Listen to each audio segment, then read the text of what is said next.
I will call the December 14th, 2021 regular meeting of the Mill Creek City Council to order, and we'll begin with the Pledge of Allegiance. Would Councilmember Duque?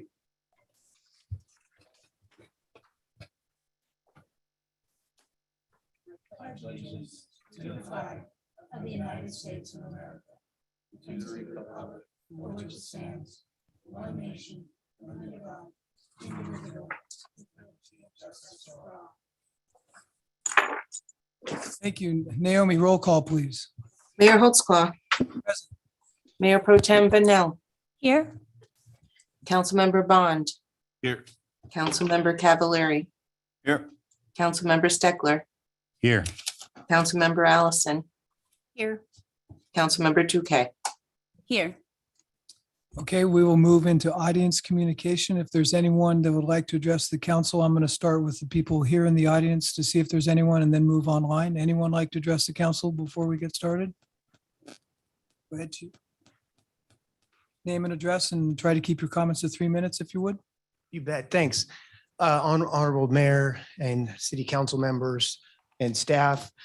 Kevin O'Brien, Fire Chief for Snohomish Regional Fire and Rescue, your fire district for many, many years. I just want to let you know how much we appreciate serving Mill Creek. Our hearts and souls are with the community of Mill Creek, and we just appreciate it. We also want to thank you for allowing us to present a proposal to you to continue service. And we want to thank the staff for the staff's time in consideration and your consideration.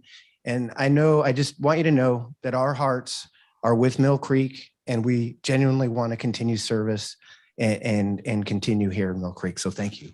Thank you, Chief. Anyone else? Okay, I'm going to move online. I see I think I only have one screen of people. So Mr. Nelson, name and address in 3 minutes.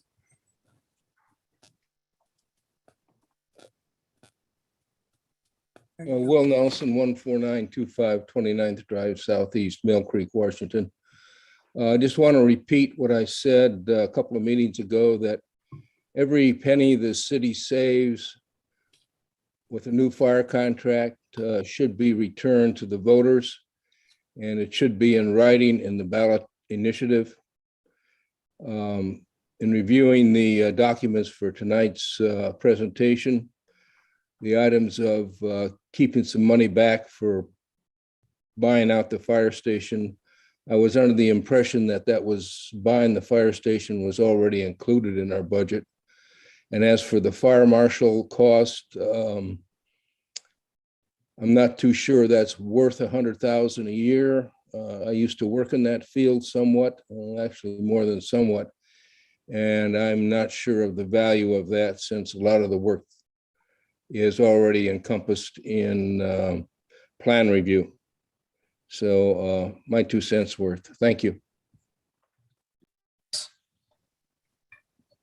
Okay, seeing none. If there's no objection, can we flip items? Oh, it's already been flipped on our agenda. I thought it has been changed. So we're going to move into the recreation of the swearing in of Councilmember Duque. So if you want to step forward. Martin, can we use?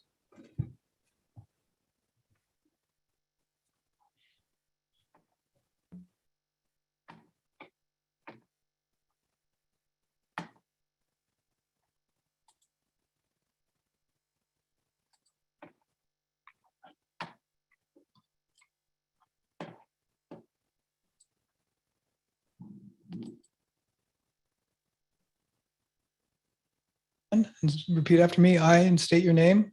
I, Melissa Luque, Having been duly elected having been duly elected to the office of council member to the office of council member of the city of Mill Creek, Washington, of the city of Mill Creek, Washington, do solemnly swear do solemnly swear that I will faithfully, that I will faithfully, impartially, impartially, and to the best of my ability and to the best of my ability perform the duties of my office perform the duties of my office as prescribed by law, as prescribed by law, and that I will support and that I will support and maintain the laws and ordinances and maintain the laws and ordinances of the city of Mill Creek of the city of Mill Creek and the laws and constitution and the laws and constitution of the state of Washington of the state of Washington and the United States of America. and the United States of America. Congratulations again.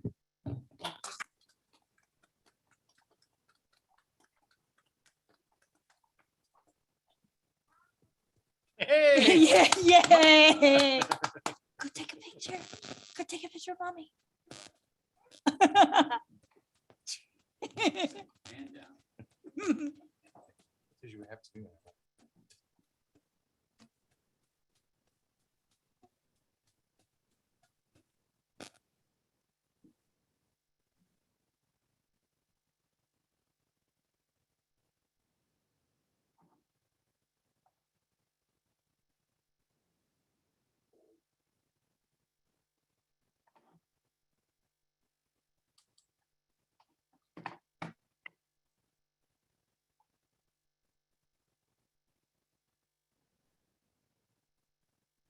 And listen to the council meeting? It might help him go to sleep tonight. Good night, Rafa. Good night. Not that audits are boring, but with that, we will move on to item D, the state auditor's exit conference. And so I'm not sure if I'm turning over to you, Martin, or who. Yeah, I can start off, Mayor. Okay. Thank you. What I'd like to do is first just mention that this audit, the engagement letter was sent on early September, and that's when this started.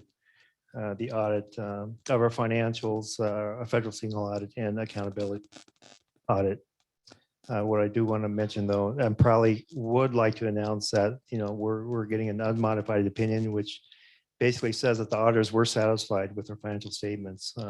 There were no major material misstatements, and we were pretty much in compliance. So with that, I want to also mention that we have to hand a lot of this work. There's a lot of heavy lifting that was done by our finance team, headed by our finance director, Laurel Gimzo.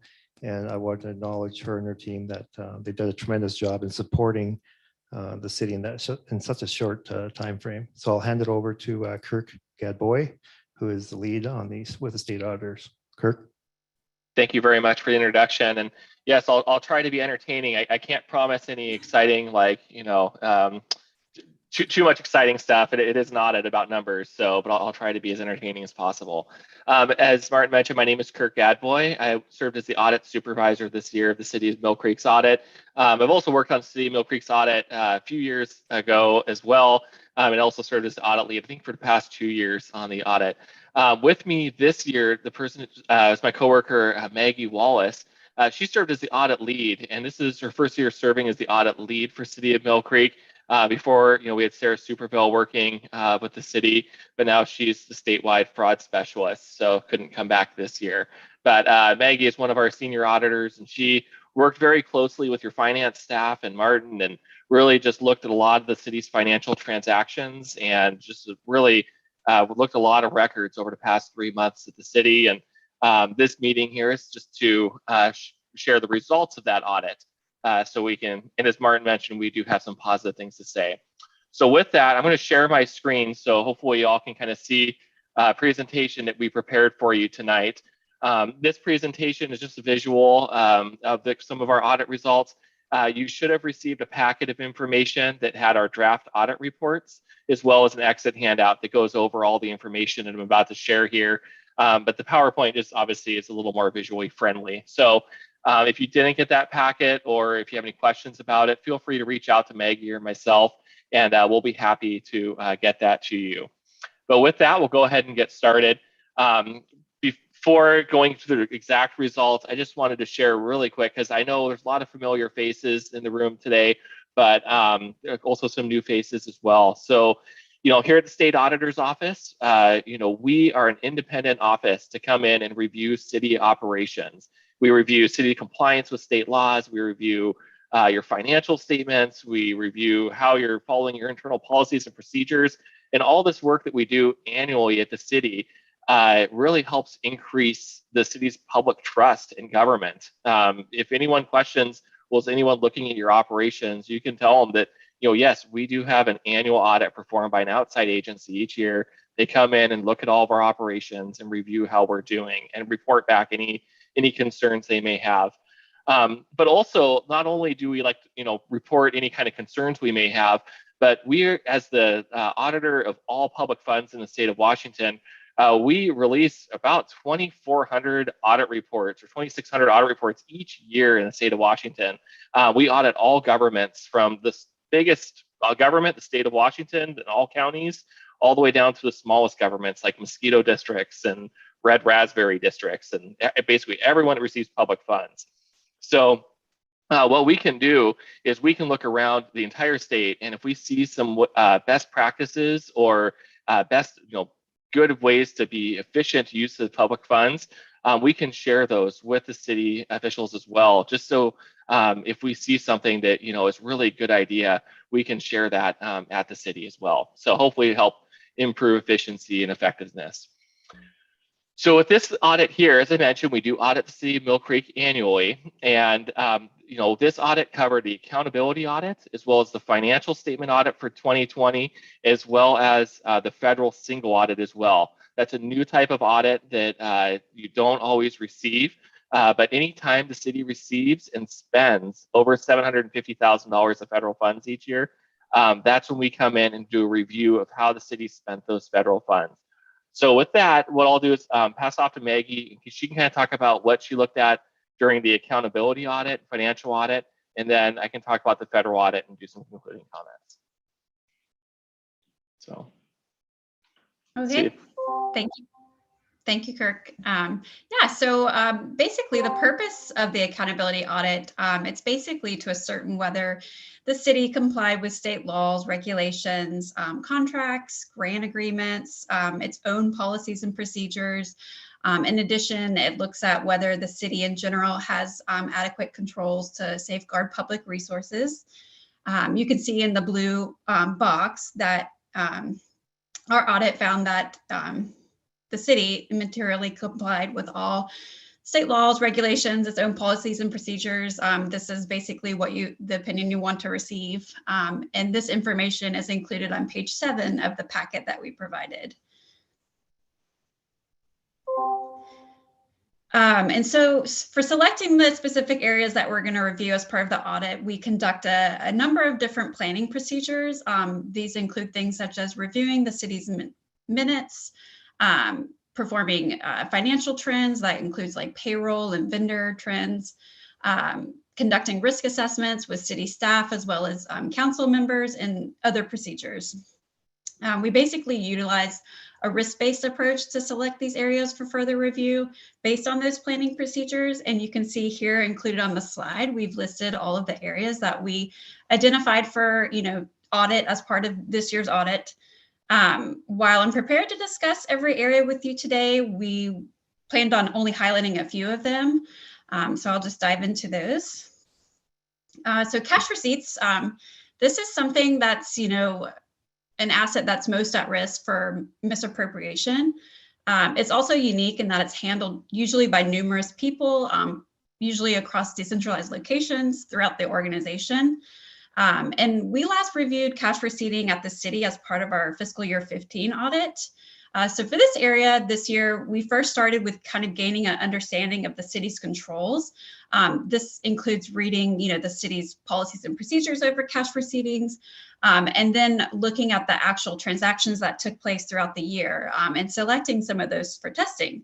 And for our testing, we selected about 3 weeks, reviewing about 35 different separate cash receipt and deposit reports. And I'm pleased to report that based on our testing, we only noted a few minor recommendations for improvement. This is basically a pretty clean review of cash receipting. We also looked at the city's controls over small and attractive assets. Having adequate controls over small and attractive assets can basically help reduce the possibility of misappropriation and could deter, misappropriation should occur. We last looked at this area as part of our fiscal year 14 audit. So again, similar to cash receipts, we first kind of start out with gaining an understanding of what the city's controls are over this area. That includes looking at the city's policies and procedures, and then looking at the city's small and attractive asset listing, selecting some assets from that and tracing them to the physical location, or for this year, since we're remote, an actual picture of the asset. And we also pick transactions from our disbursement testing and make sure if any of those qualified as small and attractive assets that they were added to the asset listing. And then the last area, is credit cards.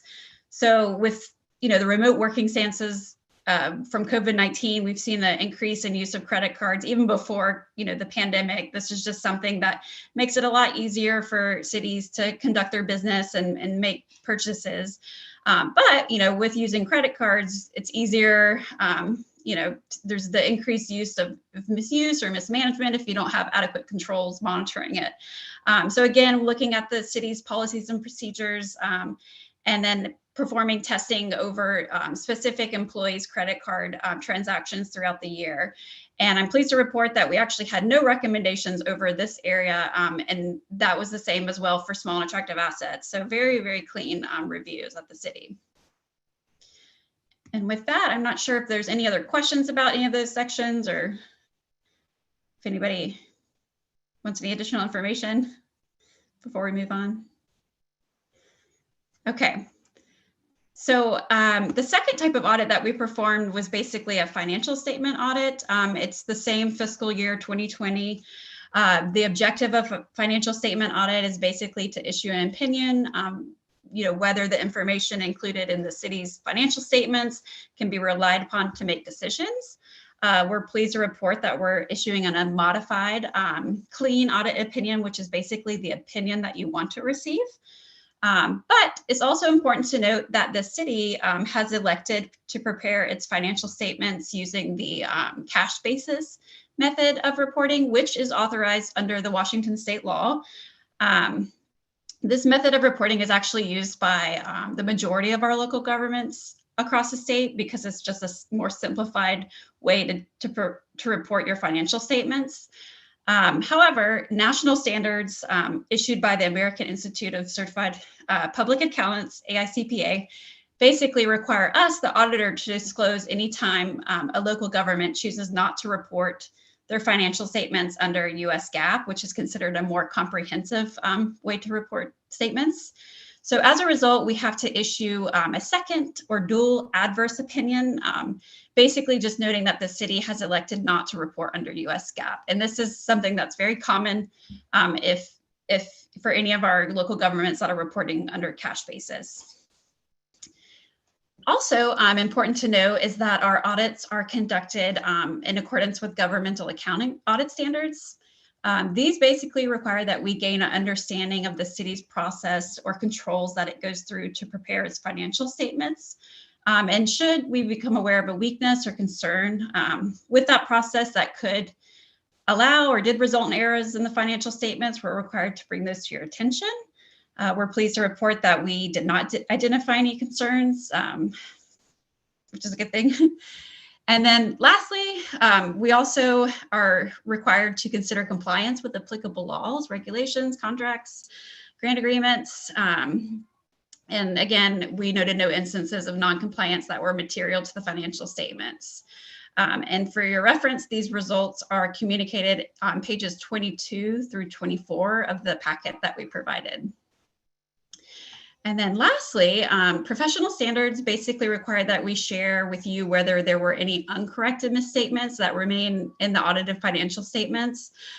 We have included in your packet a full listing of these items, but note that they're, we've concluded that they're immaterial, very minor, small in nature, and they don't affect the overall opinion that's being issued.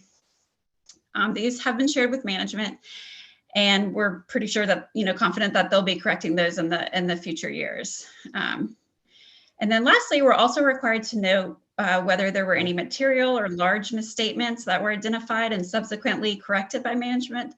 We're pleased to report that we didn't identify any of these material misstatements during our audit. Yep.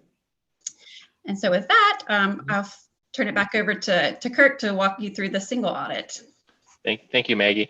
All right, so the last audit that we performed at the city that I'll go over here today is the federal grant compliance audit. And like I mentioned before, this is unique for the city of Mill Creek. Typically, you don't spend over that $750,000 in a year in federal funds. But obviously last year, worldwide pandemic, the city received some CARES Act funding, and that put them over that threshold. So that did require that we come in and perform an audit for those federal funds and how the city spent them. And I just have some really good news for you that we do issue an opinion after we complete our review of those programs, and we are able to issue unmodified opinion over those programs, which is again that clean opinion that you want to see. That's really a big deal this year, especially for the CARES Act funding. I'll explain why in a second here, but just really good job with your use of those funds. Also, pleased to report that not only do we look at the compliance, but we also look at the internal controls as well, and would issue any significant deficiency or material weakness findings if we identified any of those. And the city did not receive any findings this year either, which is also a very big deal. So we didn't identify any deficiencies in controls or material weaknesses that would require us to report on in our audit report those concerns. So overall, very good report for the federal grant compliance. The grant that we looked at this year was the CARES Act grant. It was the Coronavirus Relief Fund. It represented about 59% of total federal expenditures for the city. So being a significant amount of federal expenditures, that's why we're required to look at that grant. It was brand new too. So really good that we reviewed this program and didn't identify any findings or material weaknesses or question costs or anything like that. Now, one thing we did identify, and really, I just have to give credit to the city here. A few years ago, I made the joke that our office gets audited as well, and we got that, the best possible result you can get, which was pass. And I joke that auditors are terrible at giving positive feedback. So here's the point where I do need to explain where the city did make a mistake, but I do also want to praise somebody as well. So the city did make a mistake when issuing these CARES Act funds. And so what happened was when the CARES funding was released to its governments, the governments could use it in response to obviously the worldwide pandemic. And one of the ways it was allowable that cities could use the funds for was to help out private citizens, but also businesses as well. And so when the federal government passed money to the state and the state gave it to the state basically said, cities are responsible for coming up with criteria of how you want to disperse these funds. Like if you're going to give it to businesses, come up with the criteria and then, figure out who gets the funds and, pass the funds on to these struggling businesses, struggling individuals, whoever you need. So the city did that. The city set up criteria and established criteria and said, these are the businesses we're going to support within our city of Mill Creek. The city set solid criteria that were very good criteria. But the problem is that when the businesses were coming in, they were bringing in an application that basically was a self-attestation stating, yes, we meet all these criteria. And then the city was issuing the funds to these businesses without really double checking and verifying that criteria was actually met. And what we've seen now is that, now months later, a year later, unfortunately, there were some bad apples out there, both, with unemployment, you've seen it, and also in businesses as well, where they were applying for these funds, even though they weren't actually eligible and actually stealing some of these CARES Act funds because so much funding was going out there. Now, here's the point where I really want to praise the city. When Laurel was hired, she identified this issue and basically with finance staff and with city staff assistance, self-identified this issue and basically took it upon themselves without our office getting involved or anything to say, we need to fix this. And went in and basically got the information from the businesses after the fact and got everything that was required that the city should have done and was able to actually verify that all the money spent by the city to these businesses was properly spent. And there wasn't any kind of misappropriation occurring or businesses that were getting funds when really they shouldn't have. So really, I just can't praise Laurel enough for doing that, for finding that issue and basically self-correcting it.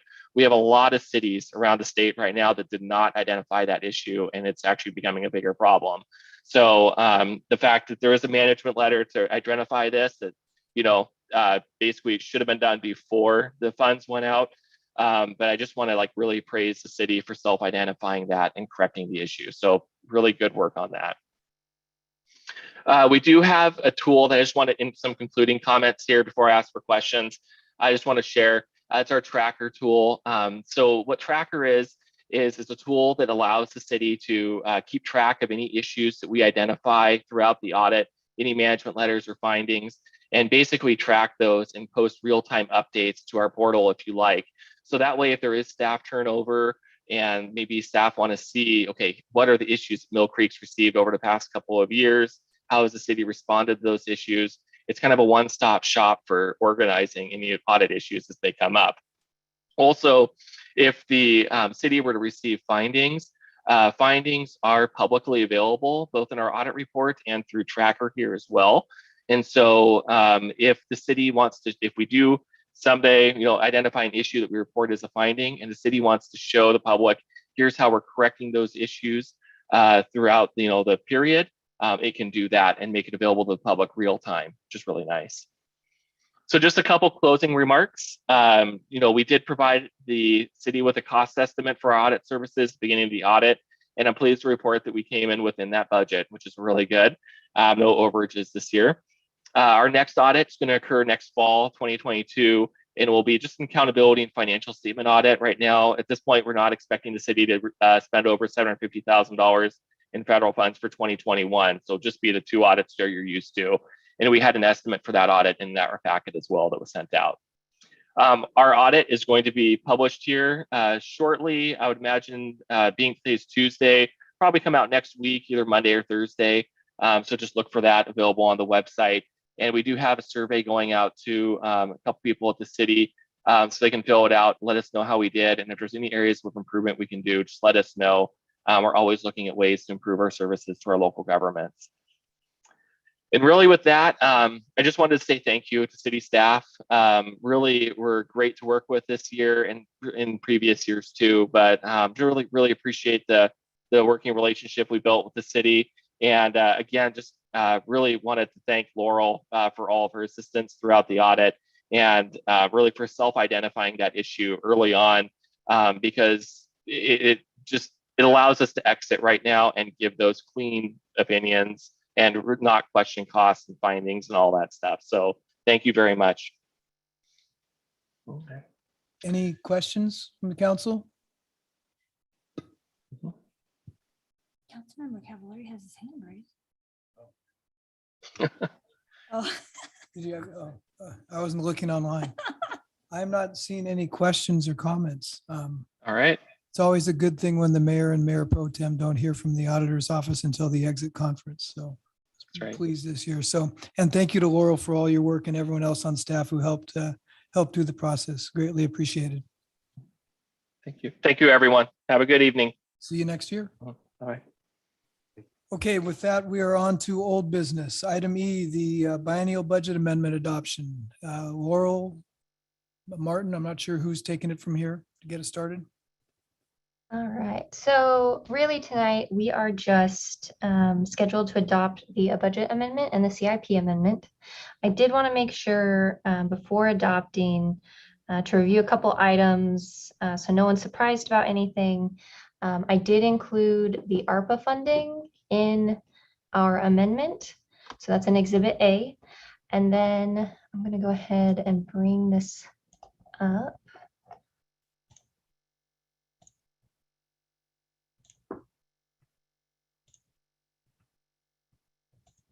Okay, so the only differences you should be seeing, so anything that is not a number you should have already seen is just going to be this number right here. So the revenue change is just $667,799 when you do not include ARPA. And then on our expenses, this number for our general fund does include ARPA. So that would have been $888,705. And so those numbers just may have looked different, may have not been what you were expecting to see. Again, the only reason ARPA is in here is so that we have the authority to spend this money. We do not have to spend it in this biennium, but I just wanted to make sure that that funding was available if council did decide they wanted to spend ARPA money. Okay. So the other item I did want to make sure we just touched was the paying classification plan. So at this point in time, this is the exact same thing that council saw last year. So this is not changing. The only thing that is updated on this would be the job titles. So this is strictly for the audit. We will need to adopt an updated salary schedule once our new collective bargaining agreement is approved. But for now, just for the next audit, for 2021's audit, we need these updated titles in the salary schedule. Did anyone have any questions on the budget amendment ordinance?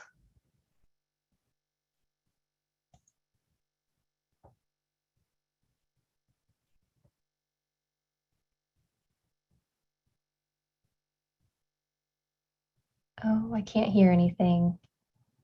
From the council. No questions? Okay. I don't know if we want to adopt it or if you want to move into the CIP. Forthcoming. Mayor, I would like to make a motion to approve ordinance number 2021-875, an ordinance of the city of Mill Creek, Washington, amending the 2021-2022 budget to adjust revenues and appropriations for specified funds and establish an effective date. Second. Is there any discussion? Those in favor of the motion, please say aye. Aye. Any opposed? Did anyone abstain? The motion passes 7-0. With that, item F, the capital CIP amendments. All right, so on this one, again, there should be no real new information. I did want to touch on the 2 county projects. So we do have 2 additional sheets in here. We did want to make sure that we at least had potential projects in the CIP so that we could get the county funding. I will say, again, if we do not get funding, we do not have to spend these funds. And then we did make it so that it was fairly broad so that we could have either pickleball courts, pedestrian crossing, the library floor and ADA upgrades. So just different potential park features. So we did set this up so that council did not have to make that decision at our last meeting. And so it'll be the 35th project and then this parks roof replacement and feature improvements. Did anyone have questions on the CIP update?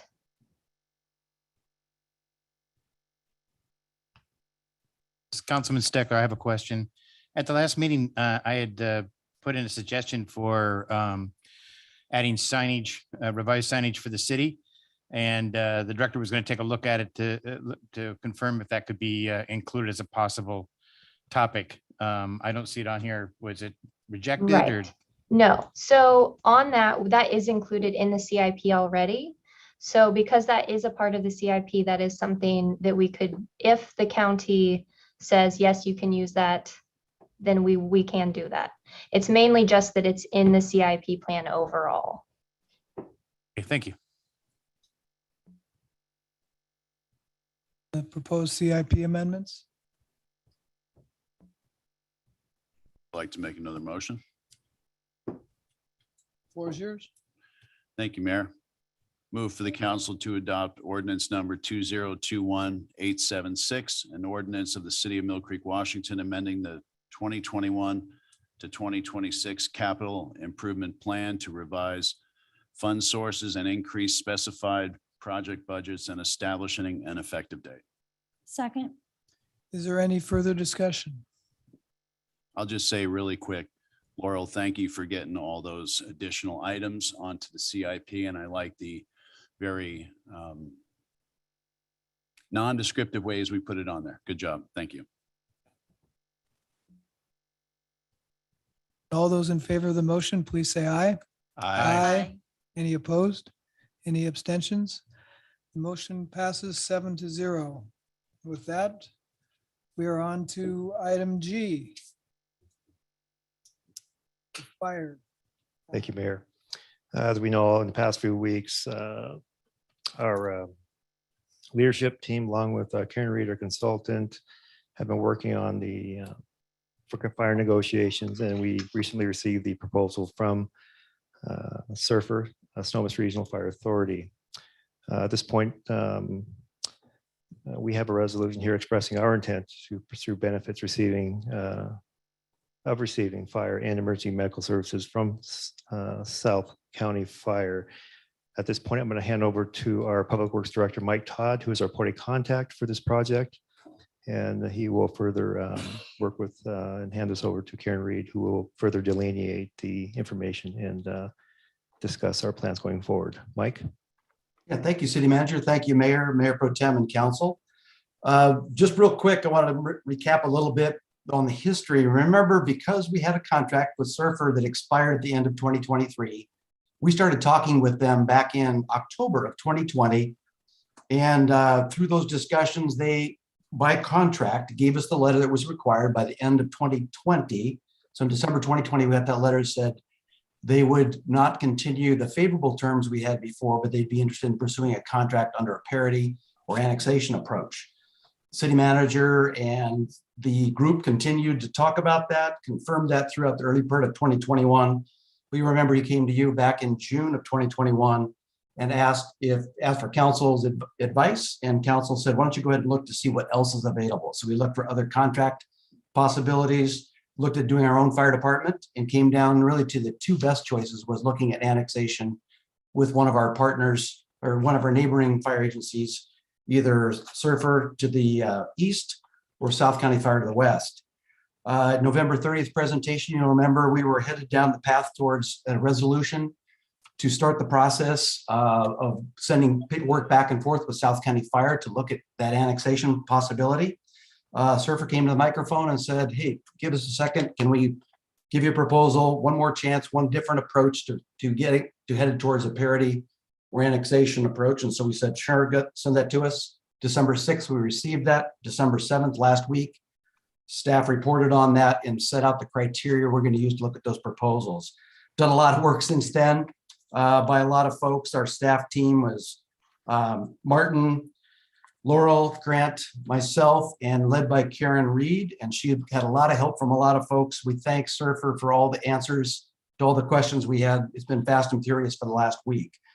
Bottom line, we have had a very favorable rate for our fire and EMS services over many years based on a model that no longer really works for any of the fire districts. And so that's why they're not interested in pursuing long-term contracts. Both agencies have offered short-term contracts, but ultimately we're headed towards parity, equitable kinds of rates with either provider, and through annexation is the desired approach. And so staff is recommending annexation. I'm going to turn it over to Karen at this point to run through the slides. Her report is on behalf of the staff. We appreciate her carrying the load, but this is not Karen speaking. This is staff speaking with Karen as our voice. And so I will turn it over to Karen and run the slides when she's ready. Go ahead, Karen. Thank you, Mike. Good evening, everyone. It's nice to see you all. We're back again to talk about this in more detail. I have like 39 slides here tonight. A lot of the information is information you have seen before, but with no questions, it does take me pushing 40 minutes to cover this. I have put in a bunch of question slides at places after I sort of talk about a topic. And the general path here is to start at the very high level and then dive deeper and deeper into the details and answer your questions as we go, and then wrap up sort of reaffirming the conclusions that the group has met. And like Mike, I want to say thank you to Surfer for being so quick in getting us a proposal after they said they wanted to do it, and for quickly responding to our questions. And also to South County Fire, they've done a lot of work with us in the last several months and also in the last couple of weeks to answer more questions and round out our negotiations with them. And also finally to the staff team, a ton of work by everybody on the group that Mike has identified. So Mike, if you want to go ahead and plop up that first slide. Okay, and now let's just go straight to the next one. So as we spoke with you about last time, the city really is at a crossroads with this long-term contract ending that had very favorable pricing in effect. And that contract is with Surfer. They indicated last year they would like a more equitable contract for annexation.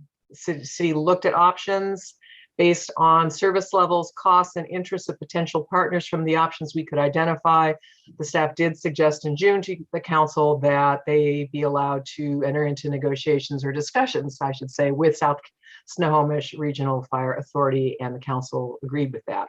So we've been just in discussion with them since then, and you know the history that Surfer came back on the 30th and asked to submit a proposal. We got it on the 6th, and we have been working on that ever since. Next slide, please. So we're going to compare those options tonight, make a recommendation for your action, and then outline the discussions ahead. Next slide, please.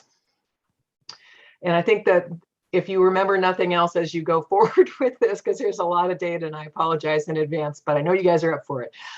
Any of the choices we're looking at are considerably more expensive than what the city is currently paying.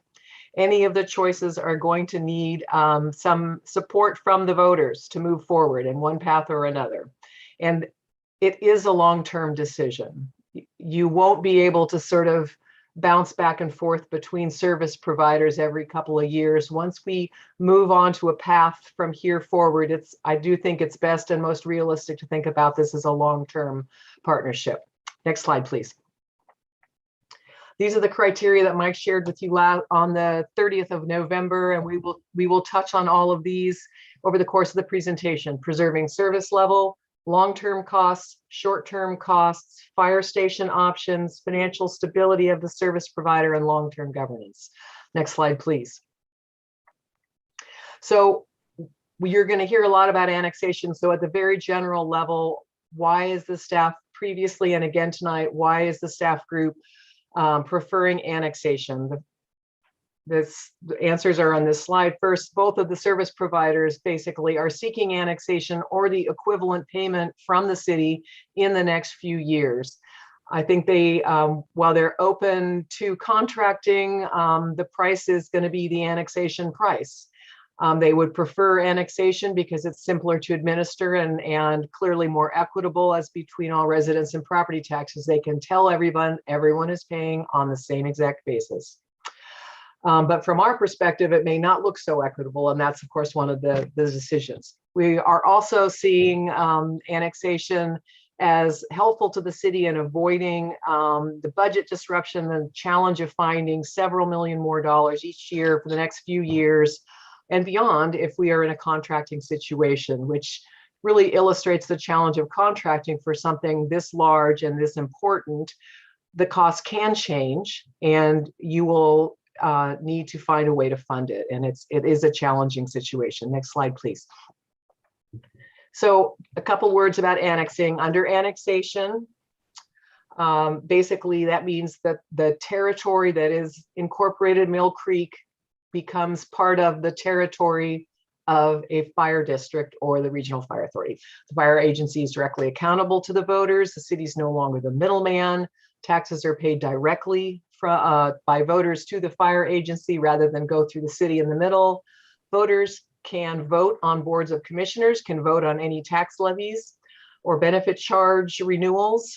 The city eliminates its budget risk associated with this. And at the same time, the city can, if it chooses, take some steps to mitigate in some ways the cost impact to voters of this transition, because as I said, the future is more expensive. Thank you. Next slide, please. That's it. Questions on just the annexation at a really high level, or where we're going with this? And Mayor, I'll look to you in case there are any. Has a question. I'm not sure if I wanted to address it now or address it later, but the whole issue of annexation, in the case that the voters do not vote for the annexation, then the question does fall back on the city then to come up with the money to pay for this, correct? That is exactly right. Okay, so in all considerations, just solely the decision to annex is a consideration, but it's not a guarantee.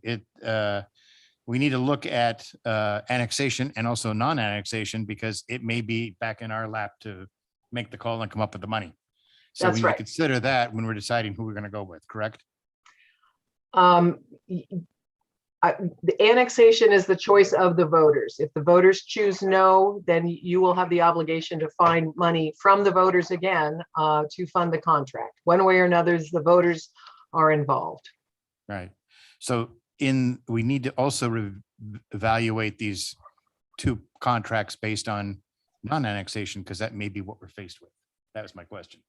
And I hope we're evaluating these contracts on non-annexation as well as annexation, because if We it's are not looking passed- at both scenarios tonight. Yes, Good, we will okay. continue to look at both scenarios. Are there any additional questions, Mayor? I'm not seeing any. Okay, next slide, please.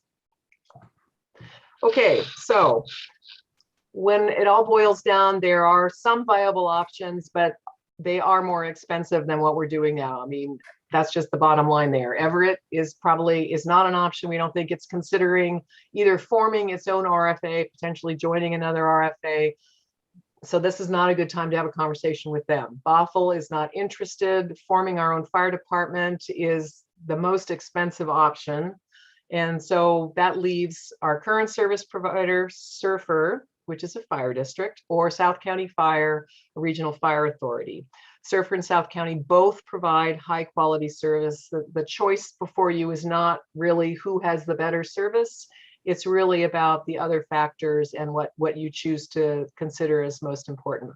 I'll say Mill Creek is located right between these two agencies, and both of them routinely respond to calls inside the city from stations other than Station 76. And if you could go to the next slide, we see this on the map.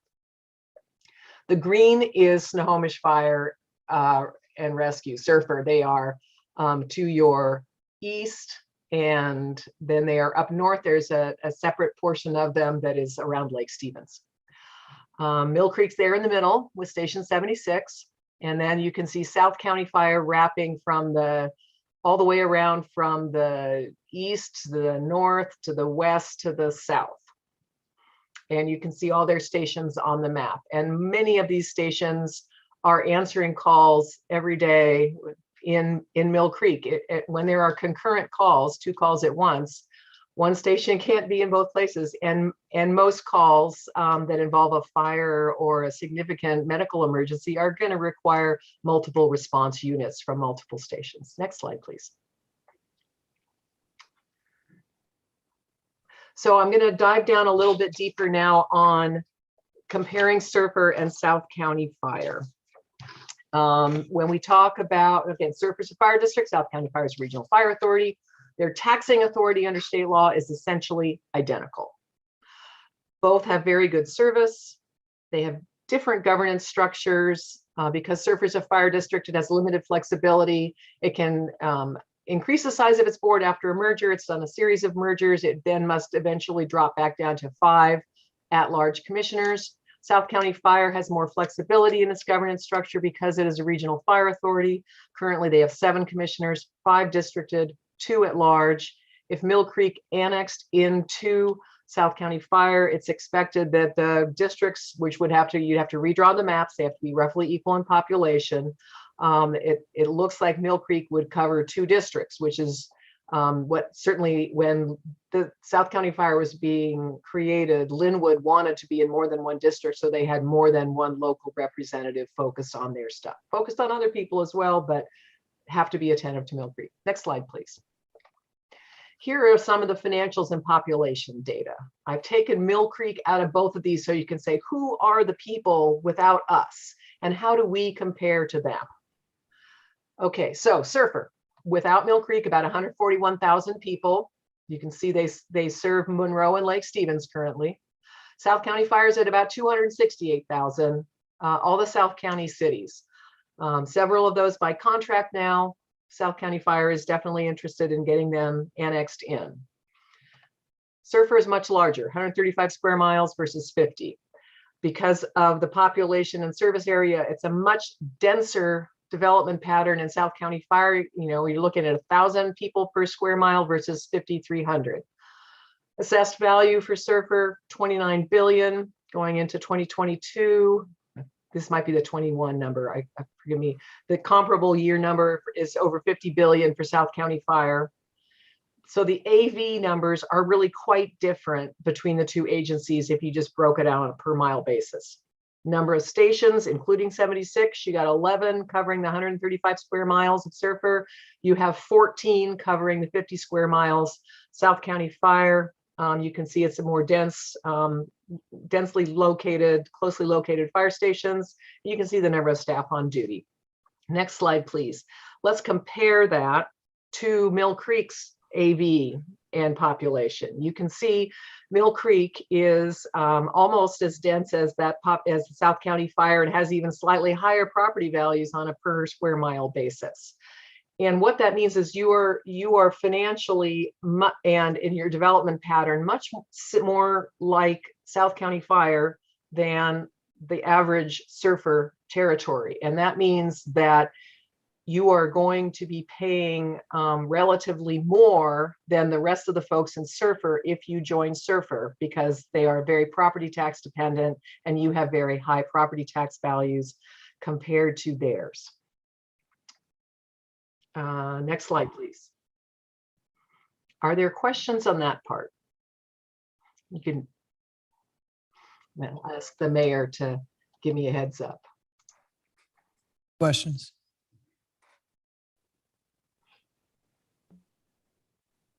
Good to go? Okay, next slide, please. So now I'm going to dive into what were the offers that we got last week from Surfer and what has been negotiated with South County Fire in sum. First bullet there, both agencies' offers result in the city being annexed or paying the equivalent of annexation by the year 2025. How we get there is a little different. Surfer is offering a 3-year escalating contract. I'm going to have another slide on all of this, but here's the words version in case that's the best way for y'all to learn. Surfer has a 3-year price escalation on a contract, requires an annexation vote no later than April of 2024. Parity costs will be applied in 2025 and beyond by contract if the city does not annex. The city would deed its interest in the fire station back to Surfer under their offer. That would happen next year. It's worth noting that they have a new draft CIP plan that they have brought to light, and it does include renovating Station 76. That plan has not been adopted. The date for the renovation is not set. The chief has indicated that that is their 4th priority in their CIP plan, and that is relevant data. For South County Fire, we have worked with them and completed negotiations on the basic price terms, and their proposal is to ask the city to seek annexation in 2022 and again in 2023 if that is unsuccessful.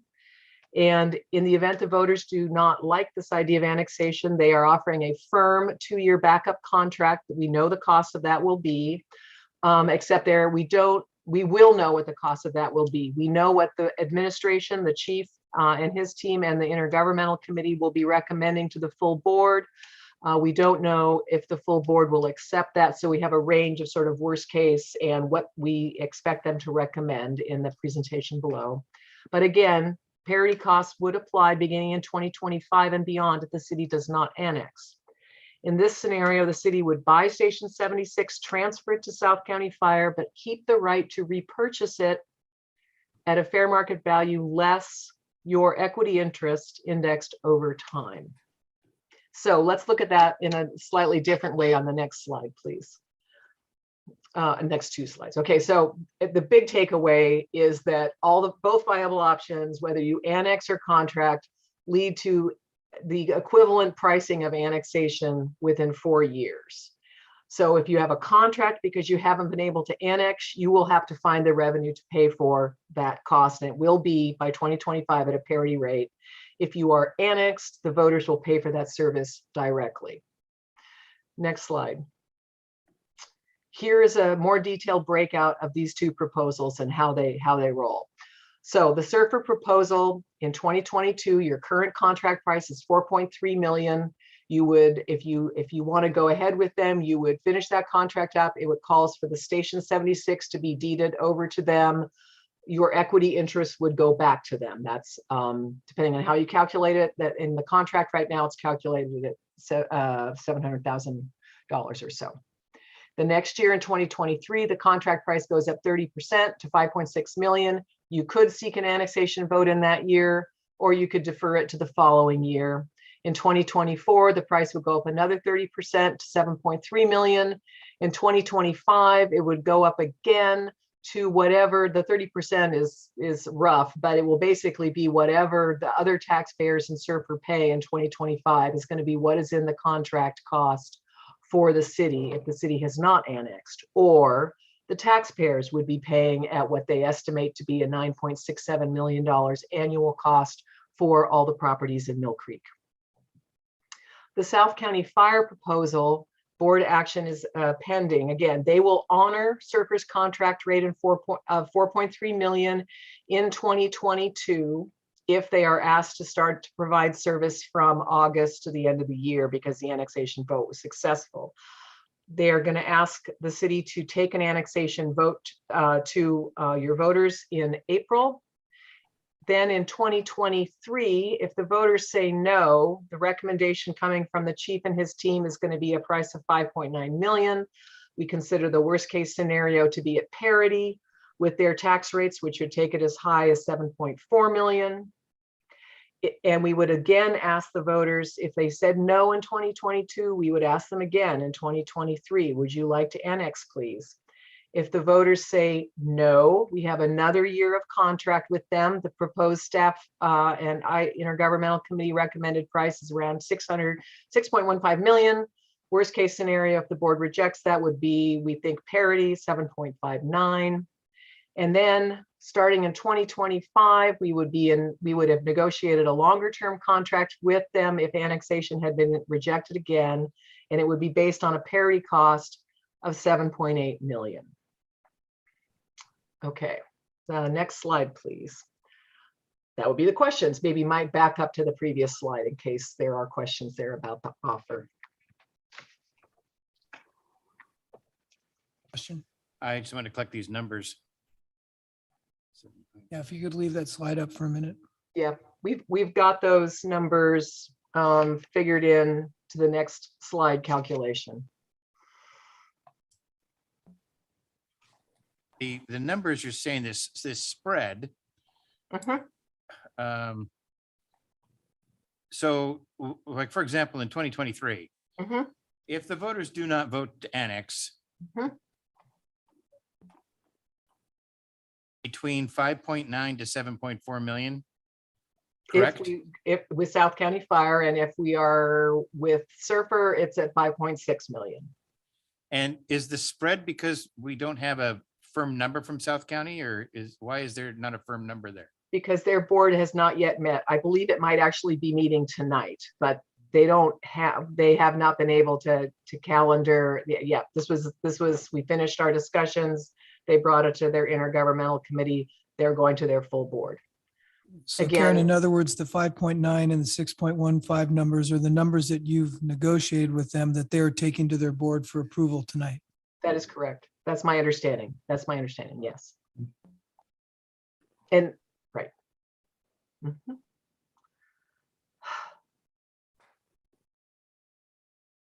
Right.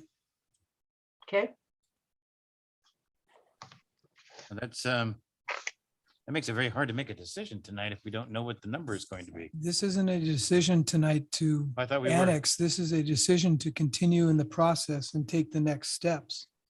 So this is the resolution that we were presented with 2 weeks ago that we're taking up again tonight is a statutorily required step to keep the process going. We would have to take another vote in February, a final vote to actually put it to the voters in April. I thought the motion was to move ahead with annexation, but No, there's a two-step process. This is a resolution expressing our intent to annex. That gets us to the process where, and I believe it would have to be the last meeting in February, where if we took this initial step tonight, in February, we would have to take a second step to officially send it to the voters on the ballot in April. So, and I think, so this slide here shows you, I'm happy to answer other questions. This slide just shows you what happens in the next 4 years. But again, you're not probably going to be able to, this is a crossroads. You won't be able to sort of bounce back and forth between service providers every couple of years going forward. And if you do annex, which both agencies are asking you to annex or pay the equivalent, that's a long-term setup. So it's important to look at the next 4 years, but also to look at the long-term, because this really is sort of moving us in a long-term direction. So Mayor, if there are not additional questions, I'll ask Mike to go to the next slide. No, there is another question. Councilmember Okay. Duque had a question. Sure. Thank you. My question, and it was interesting that you mentioned the bouncing back aspect, because my question is, what happens if the voters vote no on annexation, but we hear it's because they're voting no on the annexation for the either the fire district or the regional authority? If we, let's say we vote to go annexation with South County, and we're hearing from voters that they voted no because they wanted to go, they'd prefer to go with Surfer. Does that what does that situation look like? I think that means you would probably need to, you would want to figure that out, and you would want to then make sure you still had fire service for the near term. And then you would want to go to the other service provider and say, I know we didn't go your way back in 2021, 2022. Are you willing to re-engage with us? And that will be up to them. So we can't guarantee what their response would be. I would like to think that they both would, but I can't guarantee that. There are implications of the choice. It's a good question. Questions, you can keep proceeding. Okay, next slide. Thank you. Okay, so we did a near-term cost comparison of the different ways that this could go. We looked at the low estimate for South County Fire over the next 4 years. We looked at the high cost estimate for South County Fire, and we looked at the Surfer proposal.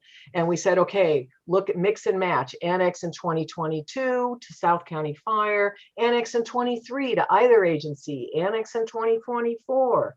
What does it look like? And the total cost is actually not that different over the next 4 years between any of the 4 options. The path that the staff team is recommending to seek annexation in 2022, if successful, that is marginally less expensive than the proposal to annex into Surfer in 2023. That's actually also the slightly more expensive than any of the other options. Ironically, it becomes somewhat less expensive to not annex for 2 years, but that means you have ignored the cost of the elections and all the work that is entailed with that, and the disruption to your budget that you're going to have to resolve in that time period. So all by way of saying the next 4 years are not the basis on which to price your long-term future. They price out at about the same. And here is sort of our guess based on what we're looking at, as well as the fire station transition and the fire marshal office costs. Next slide, please. Where it really gets serious, of course, is the long term, 2025 and beyond. That's the point that for both agencies, you will be paying at parity.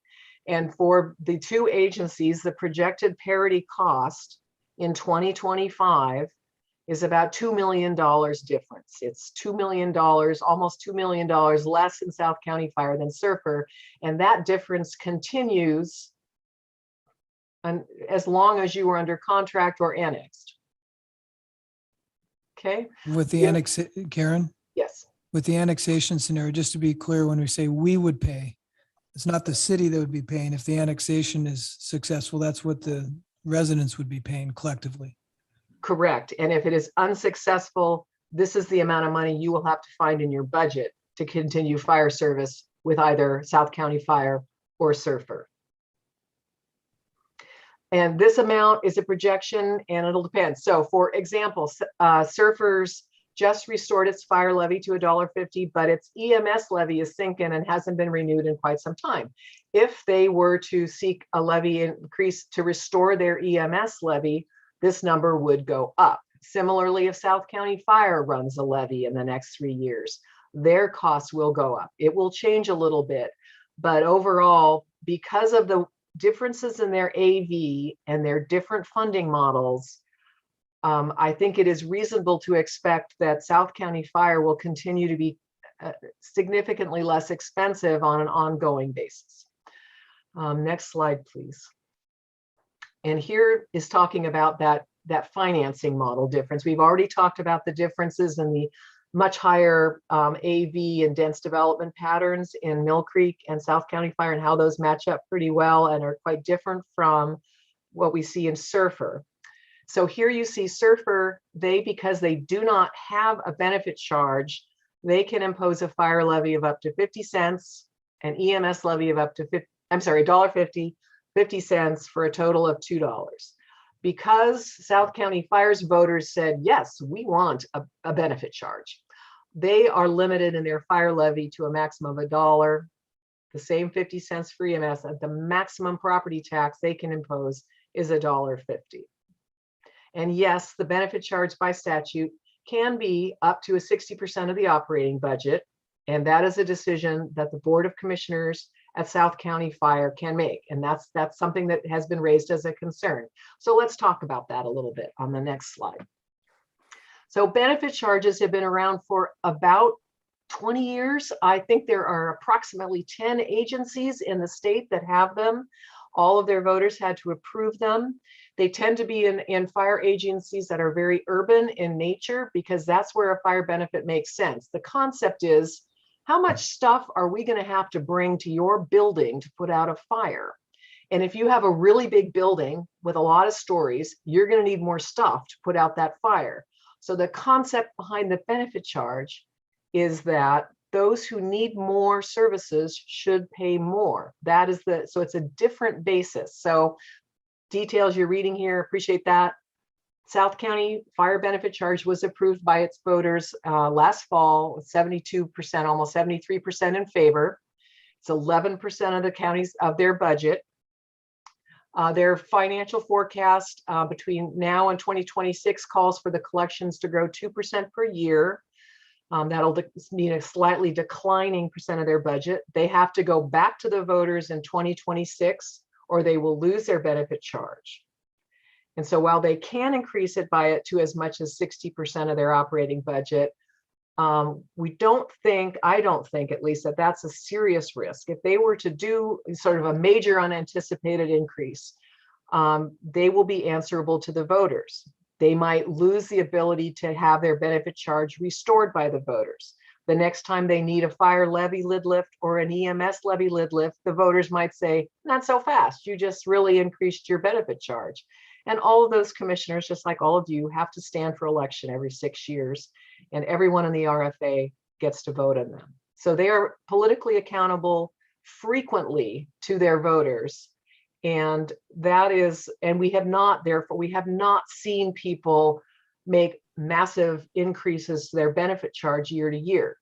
Of the agencies I know and have worked with that have a benefit charge, this is on the low side of collections and contributions from a benefit charge to the overall budget. Others have let their property taxes drift down and rely more on the fire benefit charge, because some people just think they really like the equitable basis of that funding tool, and they choose to rely on it more.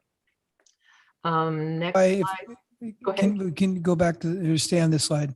Yeah. What do the voters approve every 6 years? I'm not understanding what the voters approve every 6 years, and in between what the commission has the authority to change without going to the voters. Sure, it's a good question. Sorry, I didn't address that. So what they vote on initially, what the South County Fire voters voted on last November was, will you authorize us to impose a fire benefit charge?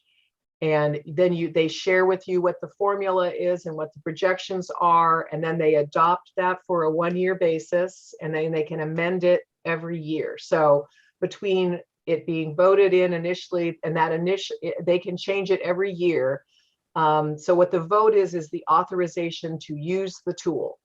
And then the statutes say that 6 years after it is first imposed, you must go back to your voters to have to continue the ability to have a benefit charge.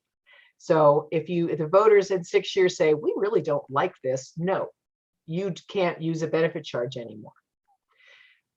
And so, after 6 years, you have three choices. You can ask the voters for another 6 years. You can ask the voters for 10 years. You could potentially ask the voters for a permanent benefit charge. That requires a 60% majority vote.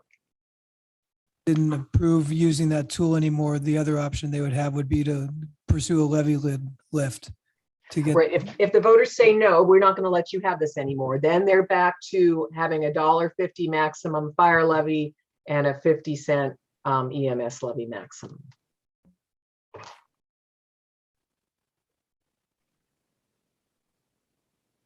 As a question. Quick question. So on the benefit charge, is that built into the charges that you were talking about earlier, or is that an additional charge? It is built into the equity. Yes, it's built into the seven.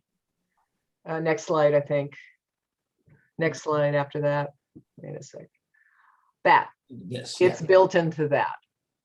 The benefit charge is built into that 7.8. Surfer does not have a benefit charge. It is not in the 9.7. And the next slides will show how that happens as we dive a little deeper. The comparison chart about the 3 years, where South County has given us two numbers. One, if we annex, two if we don't annex, a lower number if we don't annex, but if the voters do approve an annexation, we go to the higher number, if I understand that correctly. That's right. But in 2023, this 5.9 to 7.4, whatever that number is going to come back at, will that include the benefit charge in that number? You will not pay a benefit charge if you have a contract. You will just have to pay taxes. You cannot impose the benefit charge unless you are annexed, unless you have annexed the territory. So they will ask you, if you're under a contract, if you're not annexed, they will say, City of Mill Creek, we need $5.9 million from you in 2023.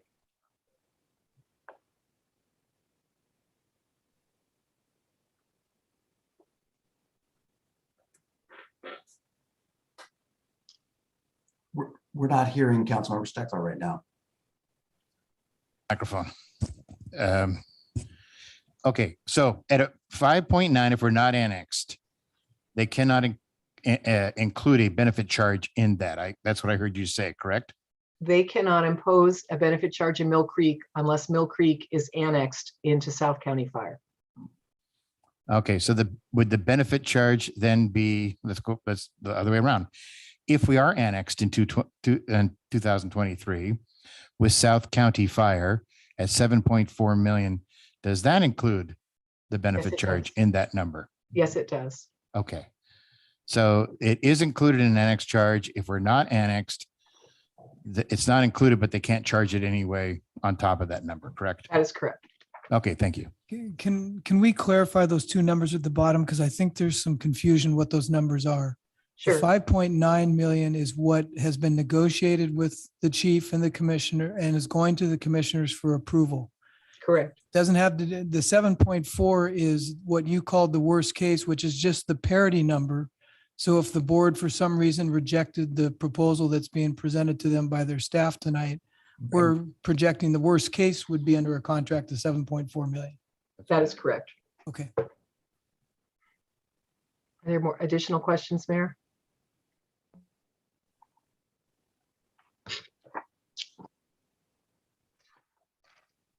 Okay, so this is another slide that sort of compares property taxes and benefit charges at a very high level. A question that people often have is, well, on my property tax, if I'm a low-income senior or a low-income disabled person, I have some discounts or exemptions from property tax.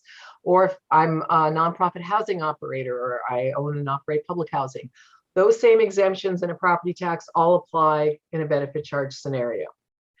What if I hate the number I got? Can I appeal it? Yes, you can. You just appeal to someone different. In the property tax situation, as you know, you can appeal to the county assessor if you think they've assessed your house at too high a level. If you think the benefit charge is too high, you can appeal to the fire commissioners. If you say, you know, you've just assigned way too much risk to my parcel, I want to appeal that. Again, property tax is based on property value, and the benefit charge is based on the fire risk associated with a specific structure. How big is it and what is it used for? Okay, next slide, please. That was my last slide on benefit charge stuff. So let's go to the next slide. This is One now. question, Karen, one question. I'm sorry, go Councilmember ahead. Bouquet? Apologies for that. Oh, So no worries. when you mentioned the fire risk, what Uh-huh. about proximity to other buildings? Is that included in that? It just, I'm sorry for not having asked that before. So Mhm. like if they're highly dense, like more of the townhomes, what we're seeing now being built, Yeah. basically. Yeah, no, I think you're either going to be in a classification of multifamily or single family. And I believe their single family includes up to triplexes. And beyond that, you're in a multifamily classification, and they'll be looking at, in that classification, how many square feet do you have? And then the rate is applied. And then they also consider, after they figure out what kind of building is it, then they say, how big is it? And then they say, do you have any risk factors that would allow us to give you a price break because you got a sprinkler system? Or look at you, you're storing chlorine gas in your basement, and a lot of it. We're going to charge you more. So there'd be a significant risk boost to your charge for that. So here it is. We're going to do now a little bit deeper dive on how do we come up with these numbers. In 2022, this is what the tax rates are going to be in Surfer and in South County Fire, according to both agencies. $1.50 fire levy, 35-cent EMS levy for $1.85. They don't have a benefit charge. It's $1.85. In South County Fire, they could be at $1, but they haven't gone to their voters in a couple of years, so they're down to 93 cents. They did ask their voters for help a little bit more recently on their EMS levy. They're at 42 cents for a total of $1.35. And then based on that, the formula for collecting the benefit charge, if you applied it to every property in Mill Creek, and they have run the numbers, and then if you translated the total collections into a fire benefit, into a property tax rate equivalent, you get 16 cents. This is to help us do the apples to apples. Again, you don't pay this fire benefit charge on the same basis that you pay your property tax, but just to sort of get to the apples to apples, it would be equivalent of a 16-cent tax for $1.51. And these tax rates will change every year as everybody's AV changes, and depending on whether the boards go back to their voters and ask to restore an EMS levy or a fire levy, or if they change the collection rate on their fire benefit charge. Next slide, please. So let's look at this in a little deeper dive. If Mill Creek were, and this is hypothetical because it's too late now, we cannot effectively be annexed for taxes to apply this year. So, but if the taxes for these two agencies were applying in Mill Creek this year, what would people pay based on our 22 AV and those tax rates we just looked at? People, if we were annexed into Surfer this year, people would be paying $9.4 million to Surfer in their taxes. If we were annexed into South County Fire this year, our property owners would be paying $7.2 million. Now, let me just make a note of that $1.3029 number up there, which is asterisk. On the last slide, I showed you a tax rate of $1.35, and this is sort of showing the economies of scale. South County Fire has estimated, they've done all the numbers. They say we can, if you guys join us, that's a significant benefit for us. We will be able to reduce our fire levy by 6 cents if you join us. So this is the tax rate that you should consider if you're trying to come up with the cost to Mill Creek if it were annexed. It would be on a lower tax rate. So again, it's slightly $2 million more in 2022 if you were annexed into Surfer as compared to South County Fire, including the benefit charge. The next slide, please. So I'm going to dive even deeper now. How does this work for individual properties? So an average Mill Creek home is assessed value is 602,000. Remember, assessed value is like 30% less than market. So, but the assessed value is the basis on which you pay your property taxes. So 602,000 average house. If we have, and remember that the benefit charge is about how big is your structure and how risky is it, for us to come and try to put out a fire there. So let's just running across, you can see, first one, 602, a 2,000 square foot, single family residence. The benefit charge last year was $70 and change. In 2022, it's going to be $71 and change. If you add the $1.29 property tax plus the $71 and change of the BC, you get $848. In comparison, the $1.85 tax rate to that same homeowner in Surfer would be $1,113. If you have a bigger house, 3,000 square feet, still the same assessed value. You see the BC, the benefit charge goes up just a little bit, goes up about $6 or $7 more than a smaller house. The property tax is the same because property tax is based on how much your house is worth. Your tax goes up about $6 or $7 or how many, I'm so bad at math. So it goes to about $864. If the house was less expensive, like a 500,000 AV house, you'll see the benefit charge stays the same as the 2,000 square foot house. And then the taxes on that house are $645 plus the benefit charge, $716 versus $925. I have some examples I will move to for commercial properties unless you want to ask something about this one. Okay, so is that okay? Next slide. Here are some, and these examples were prepared by the folks at South County Fire. So here are some sample properties, property uses, assessed values, square footage, if they were annexed into either South County Fire or Surfer in 2022. You can see the AV is going to tell you what your property tax is. You can see what the impact of the benefit charge is. The benefit charge goes up as you get into larger uses and uses that might take a lot more resources to put the fire out. So square footage directly connects to how much your benefit charge is. But still, even after that, when you apply the $1.29 tax rate and the benefit charge, you total it up, you can see that in every one of these examples, the cost of the property owner is less than annexing into Surfer. I also had them run a couple of examples for multifamily properties, and the results are the same. They would pay less in 2022 if you were a multifamily property. The examples that they were given, a small one and a really large one, as compared to Surfer. And I have that as a backup slide if people want to see that. Next slide. I think the next slide might be questions. So maybe back up to the previous slide. So I'm hoping that this sort of it shows how the benefit charge is working, how it gets added in, and that there are noticeable differences given the difference in the tax rates and the benefit. The benefit charge really is a boon to high value single family resident owners. Those are the people that probably, and this is one of the reasons why these tend to be pretty popular with voters in urban areas.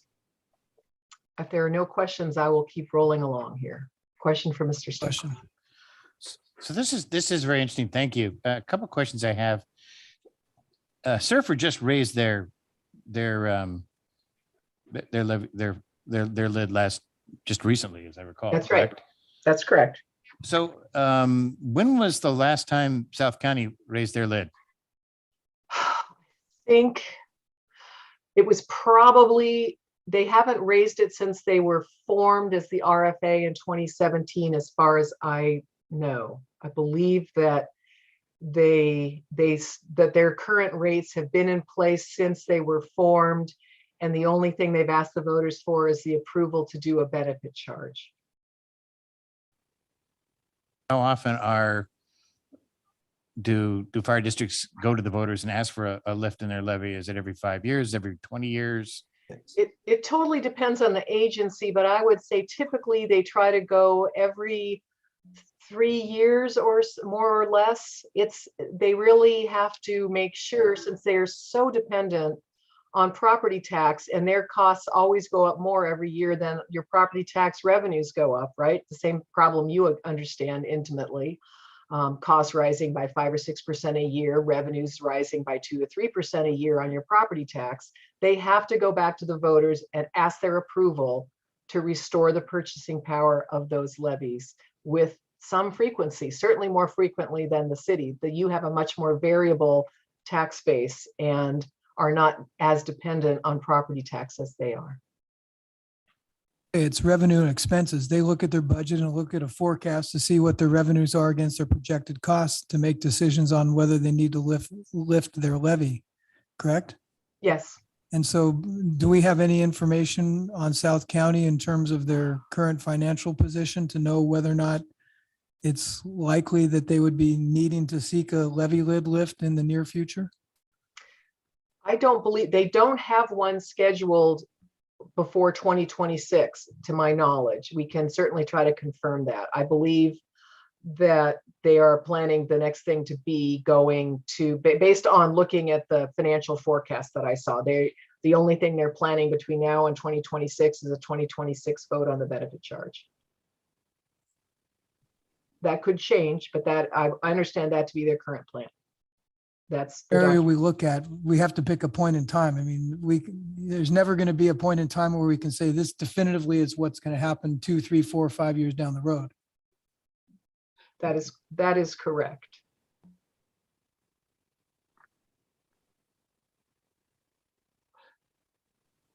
Fundamentally, you've got to remember they both have a significant component of their cost based on assessed value. So when housing prices that ripples into your assessed value goes up as rapidly as it is right now, that's what makes it hard to project these numbers very far out there. But in both cases, rising assessed value means that they get more revenue.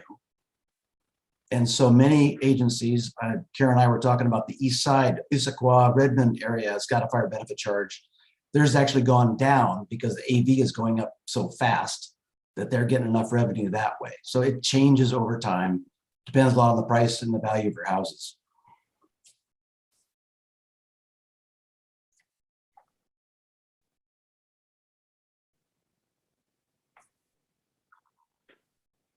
I'm not hearing anything. Should we? One. Okay, move on. Thank you. Next slide. Okay, so now that was the deepest dive we're going to do. Now we're going to come back up and we're going to just talk about those other sort of criteria that we've introduced again at the beginning. Service levels, both agencies have a high level of service. While SERFR does not have funding currently for its community paramedic program this year, they hope to be able to restart that next year since the voters approved their fire levy. They're both used to responding to Mill Creek. Both of them would be operating a 5-person crew out of Station 76 if we pursued a contract and annexation with them. Next slide. Disposition of Station 76, slightly different here between the two agencies. Remember, you own that jointly with SERFR. Your equity interest is by contract 7 million. The assessed value is 1.5. City has a right to purchase that from SERFR for $60,000 a year over 20 years or 1.16 million, which we could, given the difference between AV and fair market value, we know that's noticeably less than fair market value. Okay, SERFR's proposal is that the city deed its interest in the station back to SERFR. SERFR has begun planning at some point this year to remodel Station 76. The proposed amendment to their capital facilities plan is not yet adopted. And as I mentioned, Chief O'Brien says it is his number 4 priority.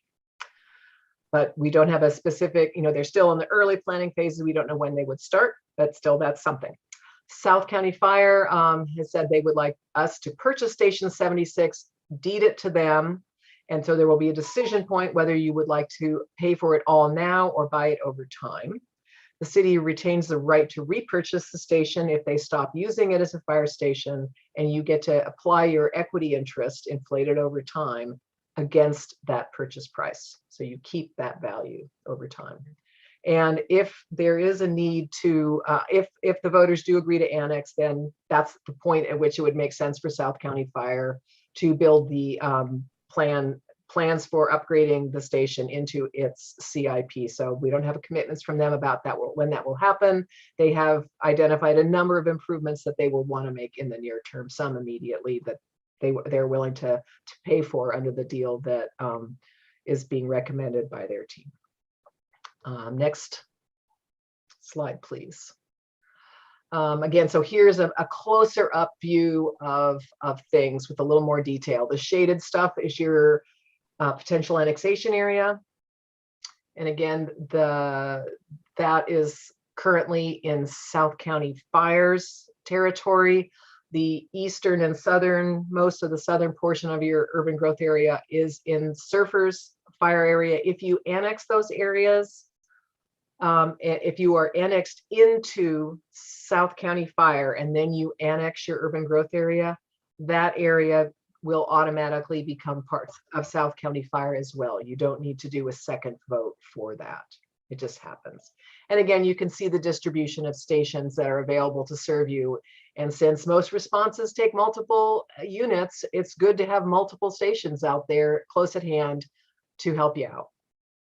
Okay, next slide. Both service providers are financially healthy.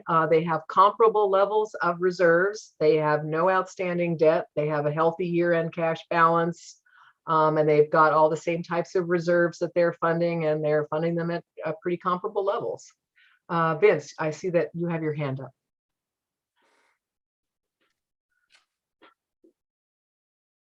That was a false flag there. Okay. I can't hear Councilmember Cavallari if he has a question, so I'm going to keep talking. Next slide. Mike, can I have the next slide? Yeah. Sorry. Long-term governance, I'm not going to belabor this. We talked about it earlier. Surfer has a 5-member board. Anyone, they're not districted, so anybody from Mill Creek could run for any of them, and you'll get to vote on all of them. South County Fire, you get to vote on all of them, except that in the primary, you only get to vote for the district position in which you live, because there's 5 districted positions, 2 at large. We expect Mill Creek will be in 2 districts. And once those districts are in place, anyone in Mill Creek could run for any of the at-large positions or for the district in which they live in. And they have this bifurcated voting that in the primary, if there's a districted position, you only get to vote on that if you live in that district. But in the general, you can vote on all of the positions, whether they're in your district or not. Next slide, please. Okay, so those were some of the other parameters that we said we would be talking about. Okay. Keep going. Or question. Okay. So now here we get to some of the less pleasant concepts, as mentioned. What if the voters say no? The challenge that you will immediately have in 2022 is how to raise money to pay the fire contract in 2023. And your EMS levy expires at the end of this 2022, the next calendar year, unless the voters agree to renew it. That's a simple majority vote unless you're asking for a permanent levy. So as a point of reference, remember you're talking about 7.8 is the worst case scenario. Your entire general fund next year will be $6.7 million. So you have several options. You could ask the voters to restore the EMS levy and then give you some additional money to pay the balance of the contract fee. You could ask the voters to just do the one vote, a fire-specific levy lid lift for the whole amount. You could spend down some revenues or federal monies, one-time monies that would help you in 2023, but then you'd have to find the money again in 24 and 25. You could do some mix of this. So let's look at this a little bit more specifically on the next slide. This looks scarier than it is. Okay. So basically the green, this is comparing how much money you need to find to pay a Surfer contract between 23 and 25 and how much you'd need to find to pay the South County Fire contract, best and worst case scenario. So the green here is how much general fund money you are currently using to fund your fire contract. The yellow is your current EMS levy revenues, and that increases if you ask the voters, please restore this back up to 50 cents. You would have to ask them that this year in order for it to kick in 2023. But if they said yes, that gives you the whole yellow bar. But then that's not enough. You also need to find the amount in red in order to pay the projected contract amounts. And the dollars in the, with the white boundary there, that's the amount of additional money over and above current funding from general fund, restored EMS levy, and 0.5 million, 2.2 million, 4.6 million. On the South County Fire side, you're looking at either, depending on where you go, if the deal that we have negotiated is approved, 0.8, 1.1, 2.7, or it's 1.5, 1.4, 2.7. And so you see that those are significant dollars above the restoration of the EMS levy. So that's why this is challenging to think about how we're going to do that, especially if the voters said no to the EMS levy restoration. You got the whole nut to crack. But again, you have several ways you can approach it. Are there questions about this before we roll forward? It's sort of just trying to graphically show the magnitude of the contracting funding challenge. John, Councilmember Steckler. Yeah, just a quick question. So in 2023, Yes, sir. the contract rate on SRFR was with, I believe, what was it, like 5.6, something like that? 5.6. Yep. Okay. And the contract rate, Is 5.9 is what we've negotiated.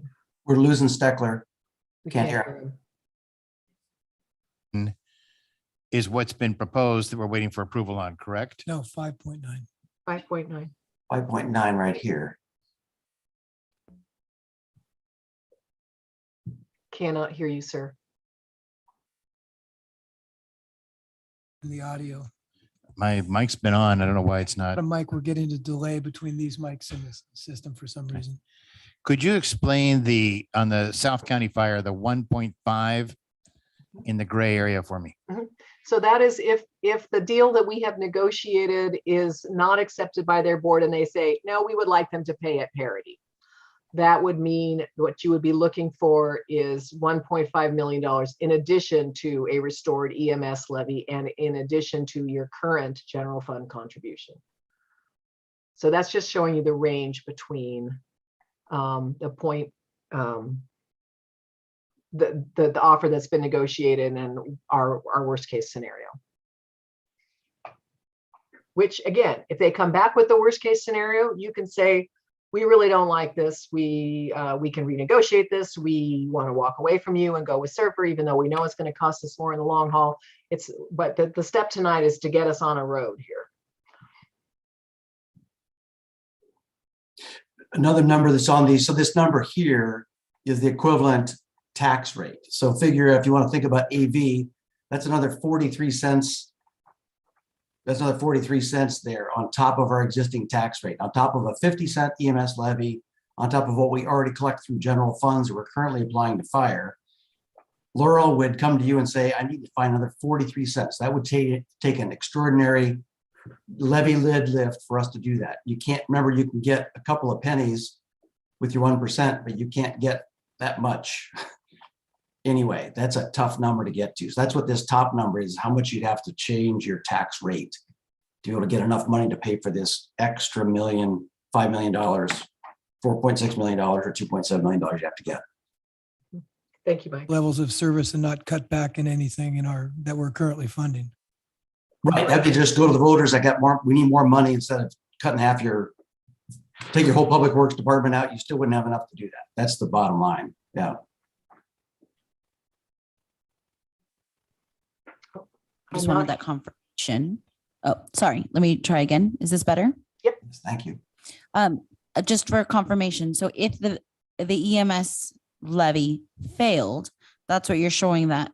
So, but you don't have an example of what that number is. It's just visually. Just add 50 cents Add to 50 each of those top line numbers. So it'd be 60 cents plus 9, or it would be 93 cents, or it would be $1.40. Thank you.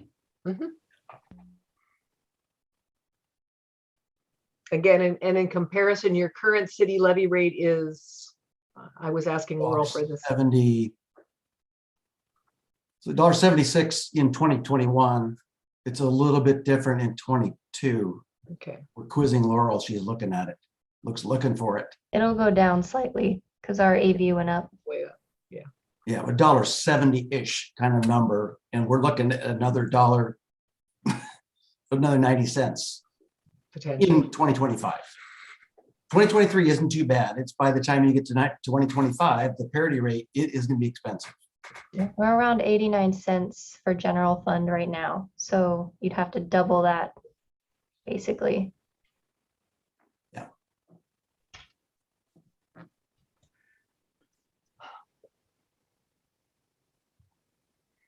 Okay. Questions, Karen?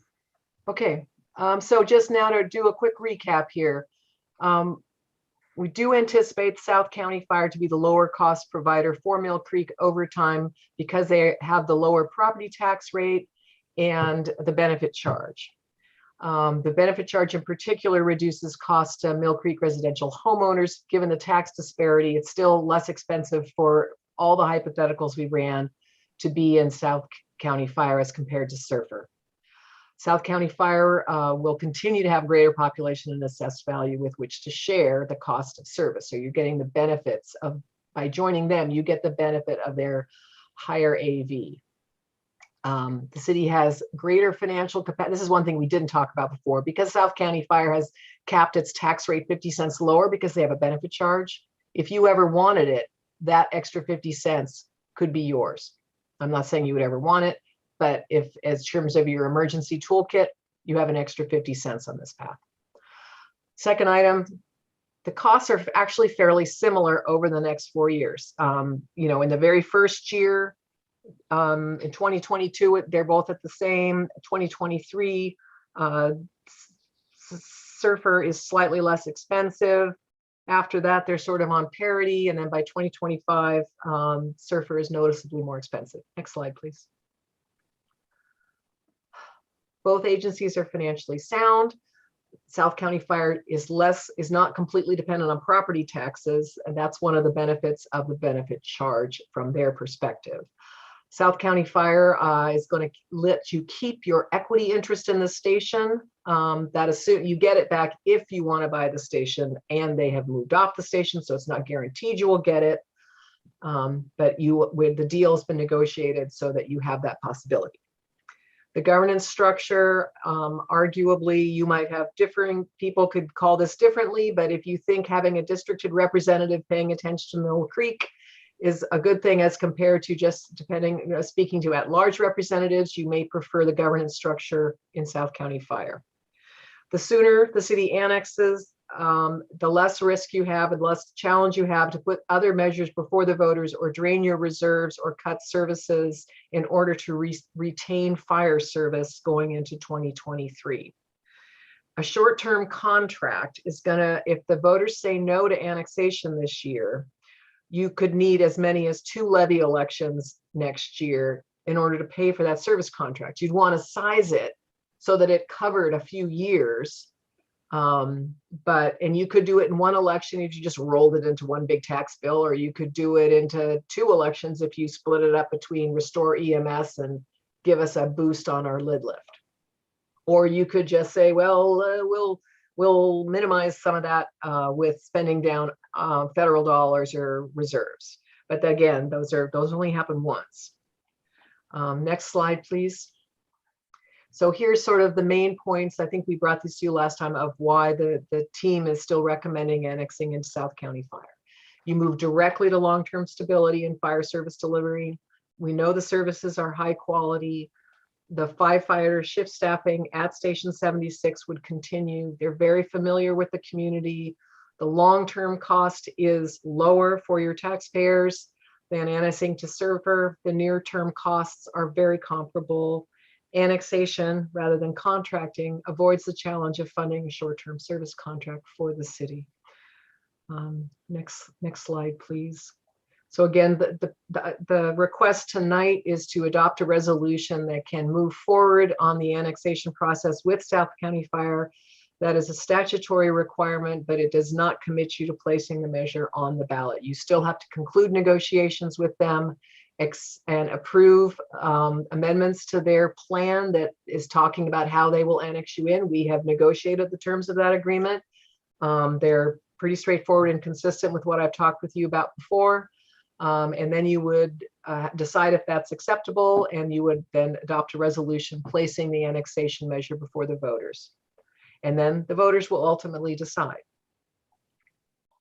Step 3, that there's another part of that that relates to Mr. Nelson's comments at the outset of the meeting, is part of that discussion that we're going to have early on in January, is how we adjust, or to what extent we adjust our levy as part, if the annexation is successful. That's right. Next slide, please. We'll just speak to that a little Oh, bit. sorry.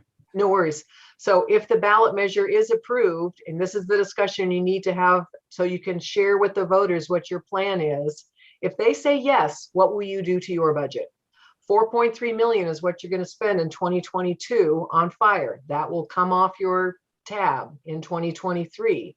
But so will the EMS levy. That leaves you about $2.6 million in change that you will have that is no longer committed to the fire contract.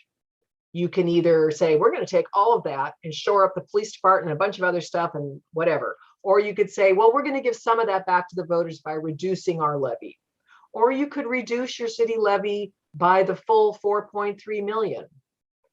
Option 4, if you really tried to back out the 5.9 or 5.6 going into 2023, you'd be digging into current services or reserves or your ERA funds to do that. So that's a really important discussion to try to figure out what is your plan going to be. And so we're going to want to sort of noodle through, brainstorm what the options are and see what your preferences are. And ideally, you will make a commitment to your voters so that they can rely upon, okay, if we say yes to this, this is what the city will do. We're either going to get more policemen, or we're going to get new roads here, there, whatever you choose to do. It can be anything you choose to do. Or we're going to cut our levy by this much so that we have backed out the cost of the current contract. Option 3 is another way to describe that is what the adjustments would be to make it revenue neutral to the city. In other Yes. words, the adjustments we would make to provide the same levels of service that we're providing today for parks and roads and that sort of thing. Whereas option 4 is the option that would make it revenue neutral to the taxpayer, so that the result to them would be no different, but that would have a significant impact on our budget. And your services. It's hard, it's a hard deal message. I think it's a harder message if you're saying it may be revenue neutral, but we're going to gut your services in X, Y, and Z that we deliver to you today as a city. That's a hard choice, but that's a choice for you to deliberate on. Right, but I just wanted to point that out because sometimes people throw around the term as revenue neutral. And I want to be clear that there's a distinction between revenue neutral to the city to provide what we're providing now, other than fire, and revenue neutral to the taxpayer. Exactly so. The next slide shows, again, if the voters reject annexation, you also need to sort of do some pre-planning for that in the next 2 months. You want to say, we will be then having a short-term contract obligation that we will need to fund, and this is our plan for how we will do that. Again, EMS levy plus one combined lift, a mix of things. It's got to be a multiple year solution though, because it will be at least a 3-year contract before you get into annexation. I guess it could be as short as two years if the voters said yes the following year when you ask them again. Okay. The next slide shows you, just recaps the deliberations here. Today, we are comparing these proposals and deciding whether you would like to proceed in the discussions with South County. That's what the resolution would do. Trying to understand what the next steps would be. In January, we would bring back the terms that we have negotiated with South County Fire, brief you on all of that. And then if your path is South County Fire, you would be deciding on what will you want to tell the voters about your plans if they say yes to annexation or if they say no to annexation. If the path is to go with Surfer, we will be beginning negotiations, based on the pricing terms that we've got. So it's not a huge lift to negotiate the contract and develop a plan for funding that, which would mean going to the voters next year for city monies to pay for that. In February, you would be approving all the documents from South County Fire and approving a request for a ballot measure, which has to go over to the county by February 25th to make it onto the April ballot.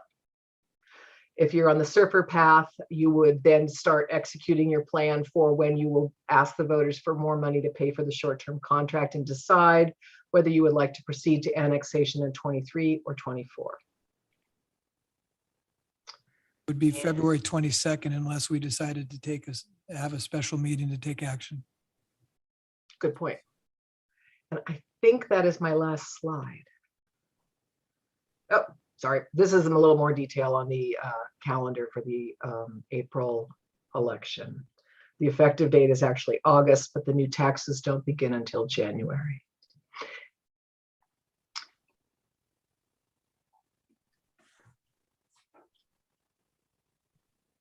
I'm happy to answer additional questions. I know this is not an easy choice, and it's a lot of stuff we've thrown at you, but I appreciate everybody hanging in there with this.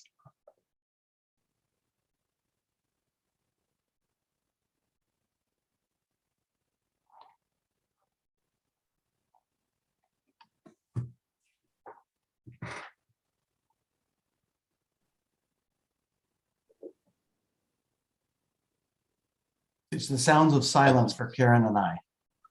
Hello, hello. Now I hear Mark Bond. Go ahead. Okay, Mike, I'm talking now. If you can hear me. Karen, can you hear me? Yes, I can. We're the same. Okay, Thank good. you. Thanks for all the work that staff did to break down a pretty complicated process here and make it something we can all understand. Try to understand. I wish we could stick with the District 1, District 7 designators because the other ones just confuse me, but I think I've got it figured out finally. I hope the folks listening that have an interest in this are keeping track of that as well. The argument that was first started, and I'm going to give him credit, Terry Ryan, former council member, was probably one of the bigger voices in negotiating the good deal that we had. And what Terry with Fire District 7, now Surfer, and what Terry's argument was essentially that urban fire service is slightly cheaper than rural, and we shouldn't be subsidizing rural service, so we should get a discount. That was the position the city took. The fire commissioners took a different approach. They said, you know what, these other residents, rural residents, are paying more. They shouldn't subsidize Mill Creek. And that's been the debate for a while now. Who's subsidizing who? What's fair? What's the service? What's the cost to provide service? And I feel I don't want to oversimplify something that is super complicated because there's a lot of pieces to the puzzle as to what generates those numbers. This is the cost for these guys. This is the cost for the other one. But to a certain degree, I think what Karen Reed has put together for us sort of supports the notion that rural service is more expensive than urban. And she gave us those maps. And I knew that District 7, now Surfer, had grown quite a bit over the last few years, but I had no idea they were covering a massive geographic area that they are. So there's a lot of good information here. And even serving on the fire board, there's things I'm learning tonight that I didn't even know. Perhaps I should have, but I didn't.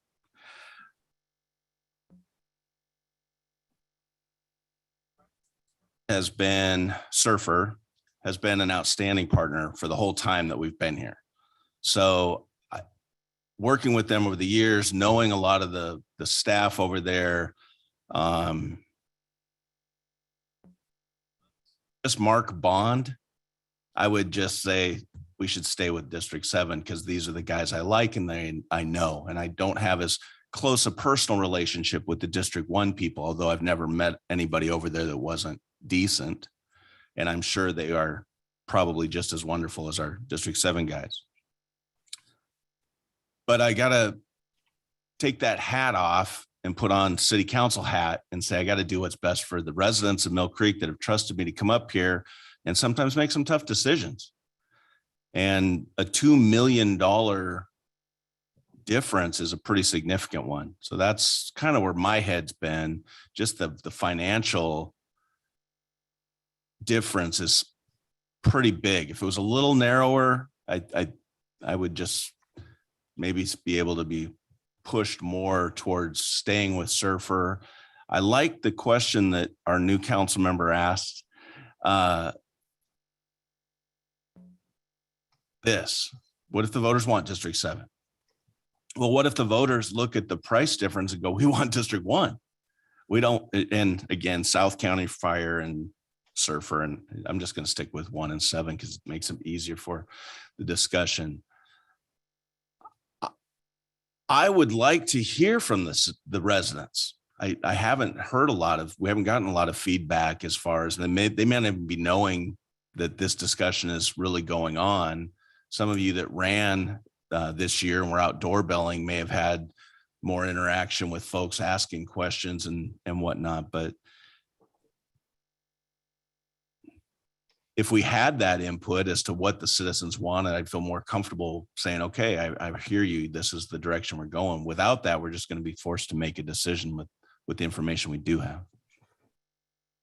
Councilmember Cavallari. Thank you, Mayor.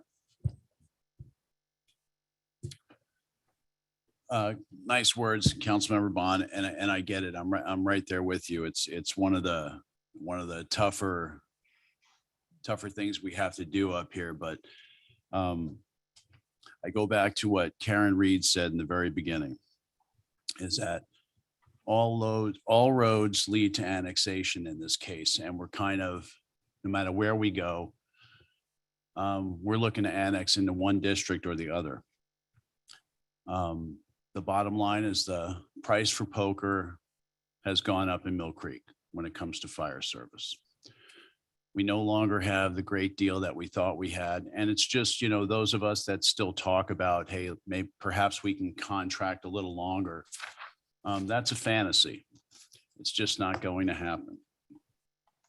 We've had a fantastic relationship with District 7, and I'm going to stick with that narrative too. I don't take this lightly. I see the people I've worked with for years and years in the room, and it's almost like going through a divorce or ending a marriage. But I know we'll be working together in the future. But at the end of the day, it comes down to this is business, and this is the responsibility of sitting up here in the dais. And I have a tough time getting past that gap in costs as we go forward in perpetuity with the contract. I just don't see how we bridge that at this point. So I will be supporting the resolution for annexation with District 1 on that basis. Thank you. Mayor Pro Tem. Thank you. Thank you, Mayor. Can everyone hear me? I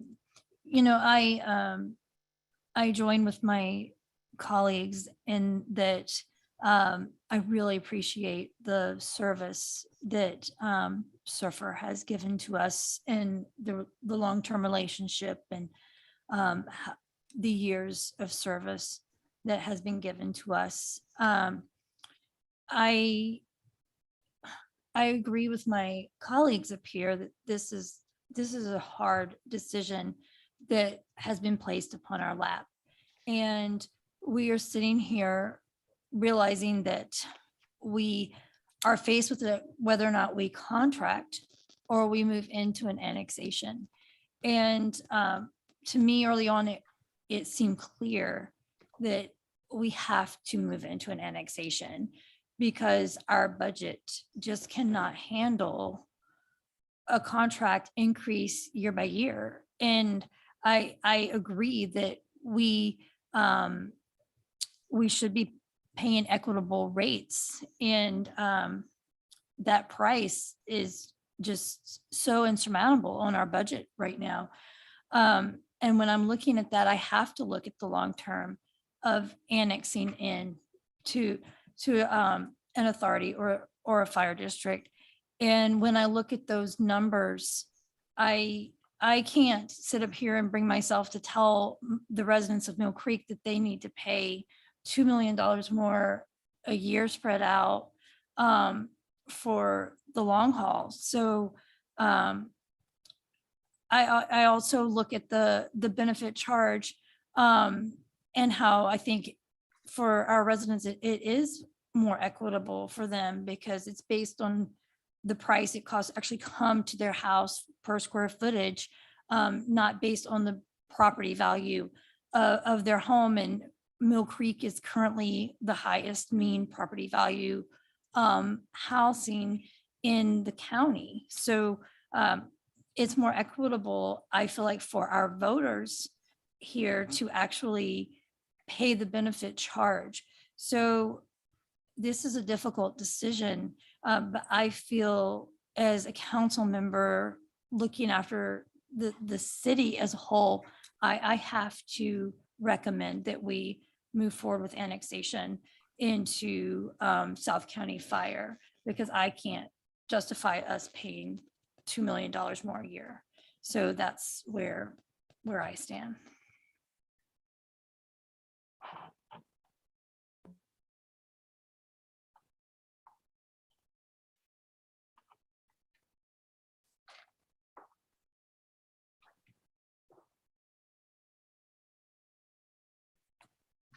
But I was elected by the citizens, so I represent the citizens in the city of Mill Creek, and that's the decision I will make is what's best for the city and best for the citizens.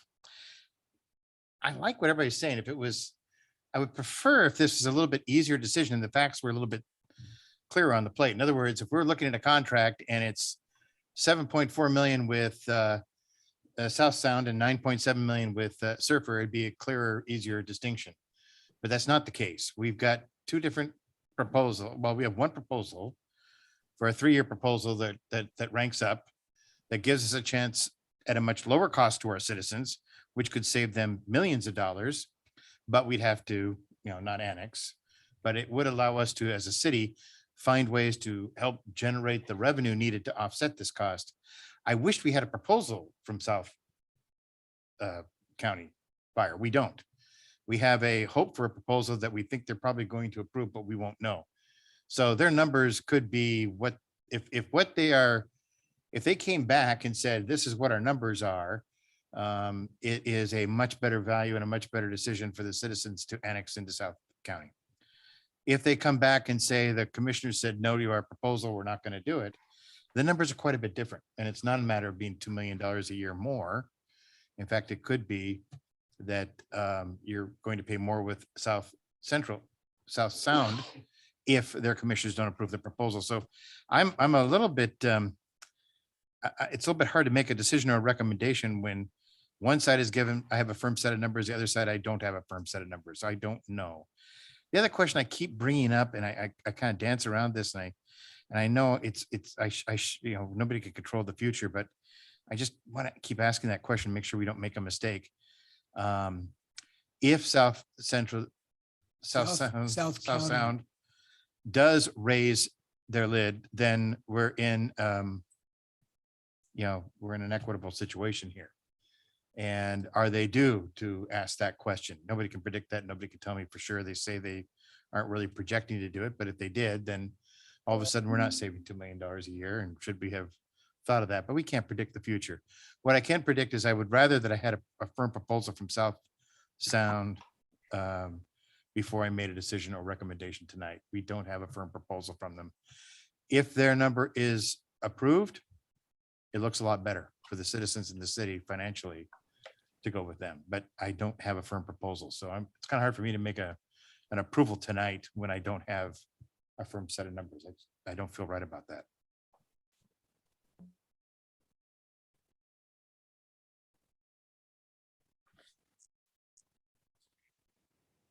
This last season and talked to a lot of residents, and they want the best deal they can get.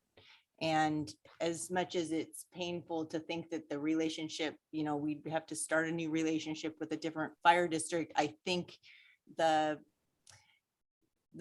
cost structure is more equitable that's offered by South County. So, and in terms of the resolution that we're going to debate here tonight, it's just to go the next step. It's not to finalize anything. So I I think that's the appropriate next step.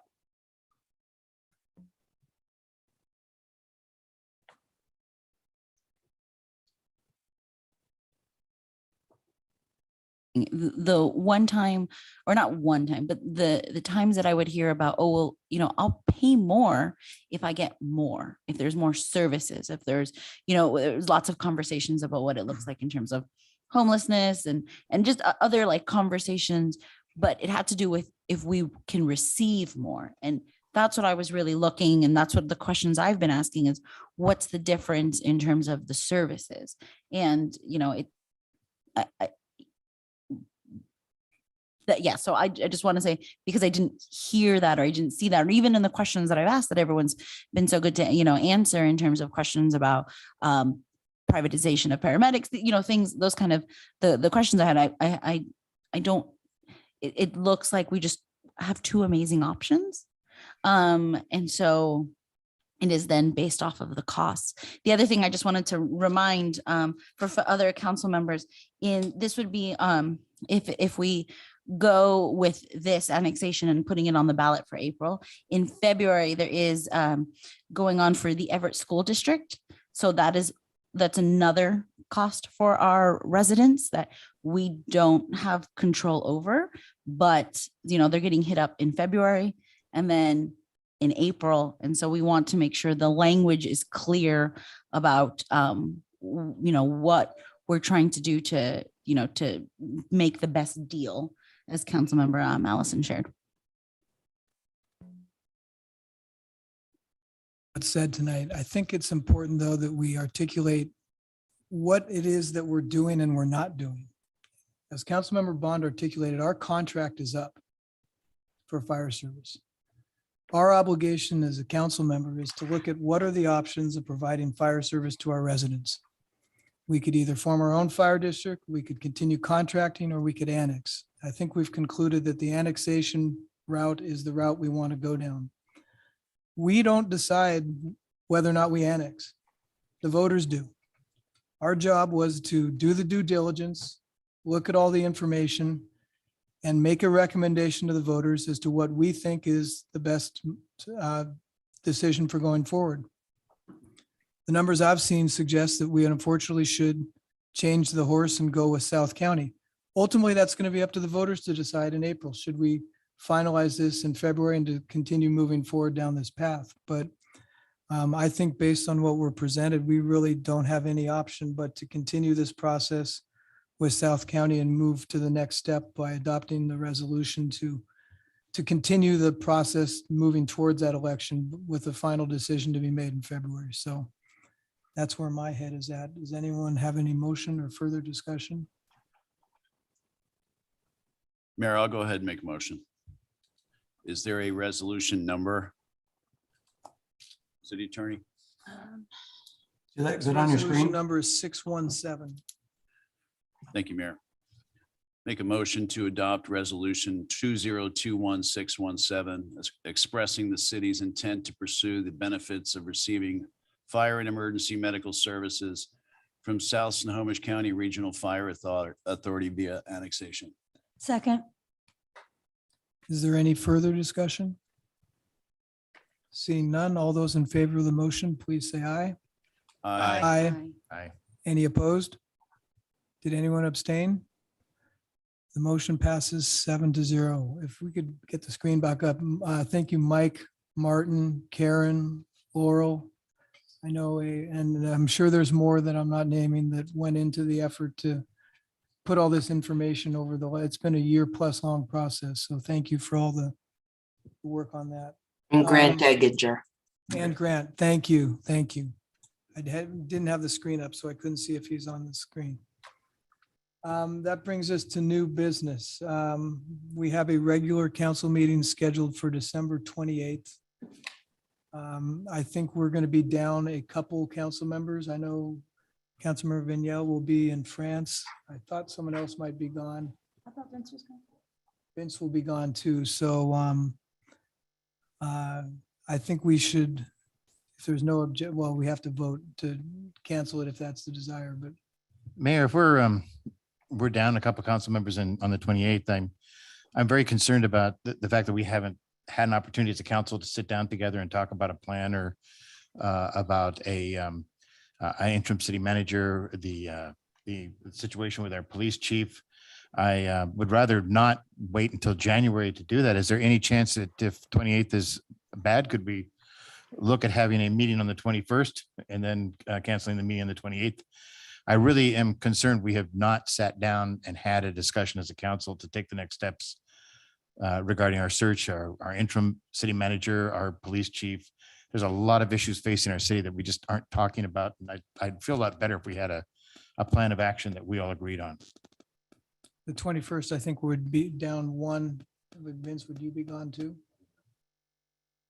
Yeah, I mean, that's up to the will of the majority of whether or not we want to proceed with 6 and not 7. I mean, that's some pretty meaty discussions that my opinion is we should have all 7 of us here. Yeah, I- I haven't been he's- away all year, so I I think we're all really here. feel like I need to be here for those She's not here. conversations. On the 21st or the 28th? No, She leaves the 20th, I believe. yes. Councilmember Bond. We do have some big decisions that we need to address. But we are heading into the holiday season. Our meetings impact staff and their workload. There's folks that are going to be trying to take a day off or two, maybe to get some Christmas shopping in or spend time with loved ones that are visiting or whatever. We can get through the next 2 weeks and we can hit the ground running in January. We can have longer meetings if we need. We can schedule a Saturday if we need, but I don't think we need to add another meeting in the 2 weeks of the holiday season. Let's allow staff and also ourselves to enjoy this time, and then we'll hit the ground running when the new year comes. And if we have to schedule a Saturday or a Sunday, I'm fine with that. I do agree. We do have some heavy lifting to do, but I just think we need to focus on the bigger picture. This next 2 weeks, we can get through it. We have staff that's doing a great job that is going to see us through this, and us having another meeting just adds to their workload in the short term. One of the things I was going to bring up in my report is whether or not people would be available on our off week, the 18th in January. Because I think with everything we have going on, we probably should meet if people are available and have 4 meetings in January. Is anyone that work for everyone if we do that? I'll make it work. Okay. Well, if we are headed down the path of canceling the December 28th meeting, we need a motion in a second.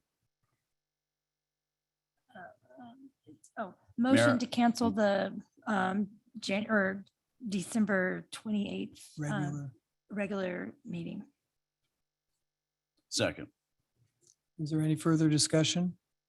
Just really fast, and I know this probably isn't something we need to be discussing. I think, thanks, Councilmember Bond, for, I guess, reminding us that, we could use a bit of a slowdown and a break, and so could our staff. And I think sometimes we get so caught up in the hubbub and the movement. I think we forget that. I don't think we've gotten out of here less earlier than 10 o'clock the last couple of months. So, yeah, when you put it in the context that it is simply 2 weeks, it just makes sense. We'll figure it out. We can right the ship, but worst case scenario, we can always call an emergency meeting if something arises. So I'm going to support that, and thank you for echoing those words. Okay, if there's no further discussion, all those in favor, please say aye. Aye. Aye. Any opposed? I am opposed. Any abstentions? The motion passes 6-1-0. Onto the consent agenda. Item I, approval of checks number 64025 through 64141 and ACH wire transfers in the amount of $675,555.38. Audit committee was the Mayor Pro Tem and Councilmember Bond. Any exceptions? No exceptions. No exceptions. And item J, payroll and benefit ACH payments in the amount of $178,738.99. Any exceptions? No exceptions. No exception. And the city council meeting minutes of the special meeting on November 16th, 2021, and the regular meeting on November 23rd, 2021. Do we have a motion to approve the consent agenda? Motion to approve the consent agenda. Second. All those in favor, please say aye. Aye. Aye. Any opposed? Any abstentions? The consent agenda is approved. three things I wanted to cover. Well, four things. We covered one with the January meeting for my report. We need to, as we were talked about a couple weeks ago, we've entered into a contract with Liz Loomis to work with us on the annexation. And she's asked that we have a representative to help from the council to work with her. And I believe that the mayor pro tem has a desire to be that intermediary with Liz Loomis. I'm not sure if we need a formal motion, but I guess I'm seeing if, want to see if there's any objections to that. Okay, hearing none, just deem yourself so appointed. So appointed. Thank you. We got a letter from the health department requesting that we identify for 2023 our representative to the Snohomish Health District. So we need someone interested in serving in that capacity for the coming year. I Has- have been interested if Councilmember Bond is no longer interested. I would love to serve on the health district. It was a wonderful opportunity to really grow and increase my knowledge. But with my new work restrictions, my new job, it would not be feasible for me. So thank you. I was going to say, that is the one board you seem to smile at ear to ear about. They must serve good food at meetings or something. It's They're just all on interesting. Zoom now, so no good food. Naomi, do we need a formal motion? I see there's something about certification. Do they need us to make a formal motion to appoint someone or? I don't believe so, Grant.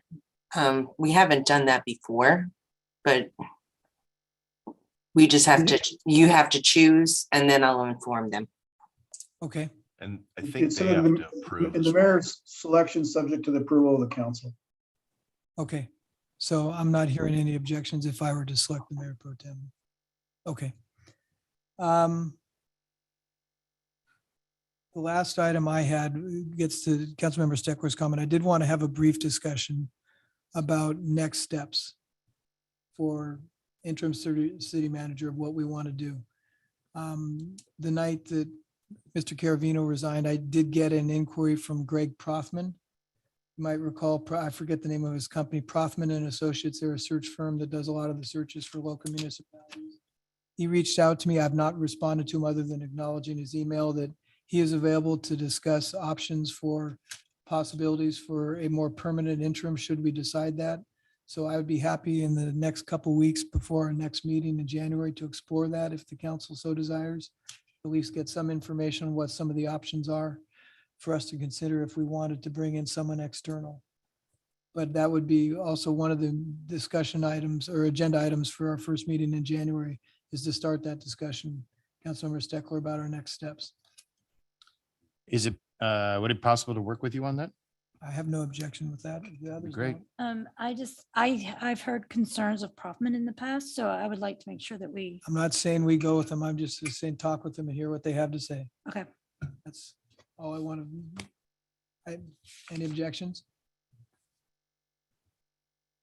I just want to have, I don't mind you getting information for us. I just would ask you not to, it appears you're not going to enter into any agreements. And I'd like to have a real discussion about the last few years and what we've done right, wrong, or otherwise, and what we can do differently if we've identified some mistakes. First meeting in January. My thought would be, I think one of the things we need to discuss as a council is we haven't before, when we've gone through this process, had a deputy city manager. So I think it is important for us to take a step back and look at how we've defined the job description in the past and see to what extent, if any, we want to change that. So we're clear in what we all want going forward in a search for a permanent city manager. But I think that's part of the discussion that we should have sooner rather than later in conjunction with any decisions or discussions on more external interim city manager.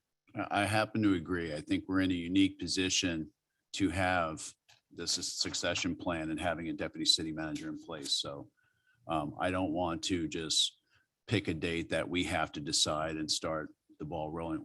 I agree. First of the year, we get, sometime after the first of the year, but we're going to be okay.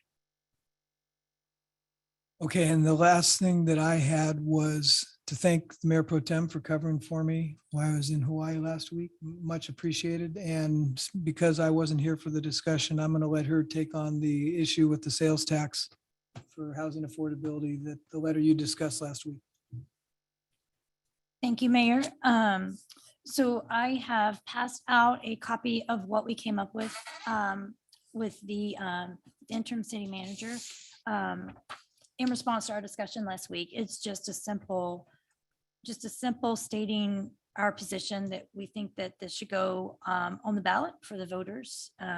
No elaboration or anything, gets it out there. So if everyone is in favor of this letter, then we will make sure it gets sent over to the county council. I'll have to go over probably tonight or first thing in the morning because their meeting's tomorrow. Mayor Pro Tem, I read your letter. I support it. I think you did an excellent job encapsulating the council's view and our hope in this matter. I think the only thing I'd change is a signature block. I think it should be one of us signing it on behalf of the council so that all 7 of us don't have to come in and sign the letter. Oh, yeah, that sounds, yes, I agree. That sounds good. Okay. All right, so if I hear, yep, so it seems that everyone is in agreement, so we are good with that. So next on my report, I wanted to go through and thank everyone. We had the tree lighting. Santa Claus showed up. It was great. He did a great job being Santa Claus. I want to thank you to all the staff for all their hard work, and Scott and Jody for all their hard work. They were running everywhere. It was really nice to be able to do something in person that was small and still stream it online so everyone could participate and that we could be making sure we were following the proper protocols. And Cora loved being able to be the one to light the Christmas tree. So she told everyone, though, future mayor on your hands, that thank you to all the staff. Greatly appreciate you and greatly appreciate the great event that we put on for our community. Second, because of my conversations today, I believe that the interim city manager is probably going to touch base on this, but I just wanted to go over, make sure that we are getting an update on the status of the tent. And I know I've been getting lots of phone calls and emails. I'm sure all the other council members are. I know when Council Member Cavallari speaks, he has some thoughts as well. But I think it's important that we get our messaging out. We make sure we are talking to the residents and letting them know exactly what's going on with this, exactly where we are, why we have to make the steps. We take the steps we have to take, and also they have a timeline on what to expect so that they're all in the loop. I think that's really important. And that's it. Thank you. Before we move on, can we have a motion to extend till 9? I don't think we're going to need near that long, but I don't want the staff to feel rushed in their reports that they want to cover tonight. So Motion to extend to 9 p.m. Seconds. all those in favor, please say aye. Aye. Aye. Any opposed? Meeting is so extended, and we do not have an executive session tonight. Councilmember Bond, any report? I don't have a report, but I would just want to comment. We give a lot of credit to some of the staff that's more public out there.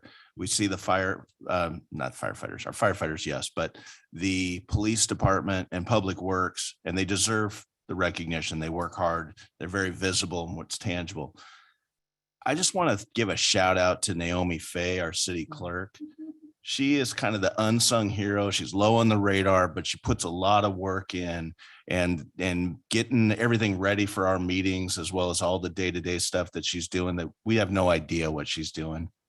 So thank you, Naomi, for just an amazing job, for being a rock, getting this stuff going, making sure we're pointed in the right direction, and never even doing anything to get any attention or any gratitude. It would be easy to miss you, but we would be wrong to do that. Thank you very much for what you're doing for our city, Naomi.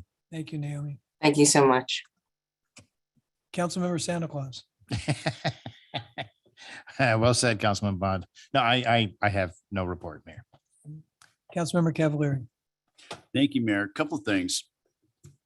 First, I want to thank the staff, and I will thank the staff that's out front. I will thank Director Todd,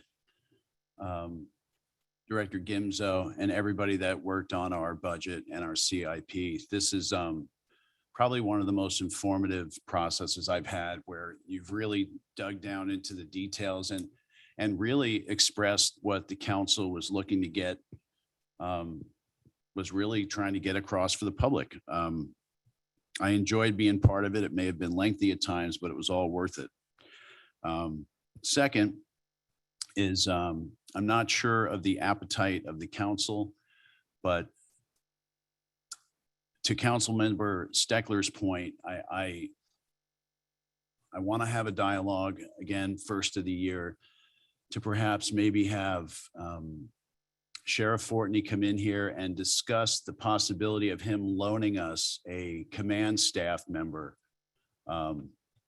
as we start to onboard numerous new hires, new positions and whatnot. I think that administrative piece might be critical. And if he's willing to do that and publicly break down what he's just simply offering the city, I think it would be beneficial for us to listen. I think it's a pretty good idea, and this has no reflection on any of the interim staff that you're thinking of, or we're thinking of placing in that role for now. But we need line staff. We need bodies out there. We know how short we are now. So pulling one out and having him do administrative duties is kind of, I don't know, poking another hole in the dike. So I would like to have that discussion. I'd like to talk about that and see what that looks like. And I think it would be beneficial to the taxpayers here.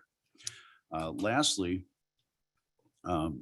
I've received numerous communications via email, via phone, via text, and even bump into at the store about the uptick in campers setting up here in the city of Mill Creek. I've started the process, and I've already talked with our interim city manager and Mayor Pro Tem, and I've started the process of drafting an ordinance. I hope to present to next council if we have some head nods, or I can present it to the interim city manager and have them go over it as we normally do.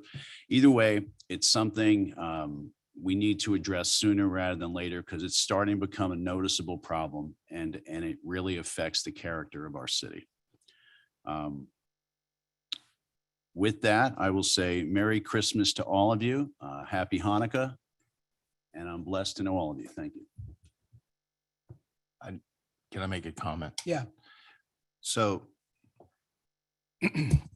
with regards to the sheriff and command staff and whatnot, I just want to go on record right now as saying that I will not in any way, shape, or form support contracting with the sheriff's office, even though I happen to be a fan of it as an efficient way to provide services. We've gone down this path a while back, and we heard resoundingly from the staff, the police department, and the citizens that they didn't want that. And I don't think you're suggesting we do that. I just want to make it clear. My friend Stan White, acting chief, is in the audience listening, and I don't want the police department to have any fears or misinterpret your comments to think that we might be going in some direction. Having been a sheriff's deputy for many years, they might have some assumptions as to where I'm at. And I just want to be really clear that I heard the citizens, I heard the police department, and unless the police department guild and the citizens of Mill Creek were to come in here and say, Bond, change your mind, I will not be in favor of any discussions regarding contracting with the sheriff's office. And if I could just give a quick rebuttal. I'm not in disagreement with you. I do think, however, we're again, with our city manager gone, our police chief gone, I think there's some administrative experience that we're lacking quite a bit. Councilmember Steckler brought it up a few times, and this is no reflection on Sergeant White. This has nothing to do with that. This has to do with, we have a lot of moving parts coming forward, especially with onboarding new employees, the continuation of the hiring process that does require a degree of administrative attention.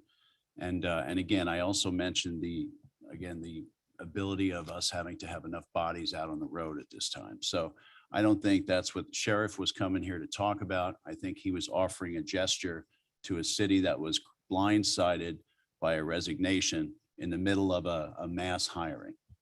Thank you. Since we've started this discussion, I have to interject and say that I would suggest if you want to have that, he should meet with the interim city manager and have this interim city manager bring a report to us, because it's not our decision as a council who we or whether we hire for a police chief. That is up to the city manager, interim city manager. Councilmember Allison, did you have a report tonight?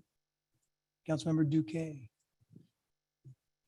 Wow, this has been a great start with our my term here. So this has been a lot. I had one little thing. I had a question for Mayor Holtzclaw.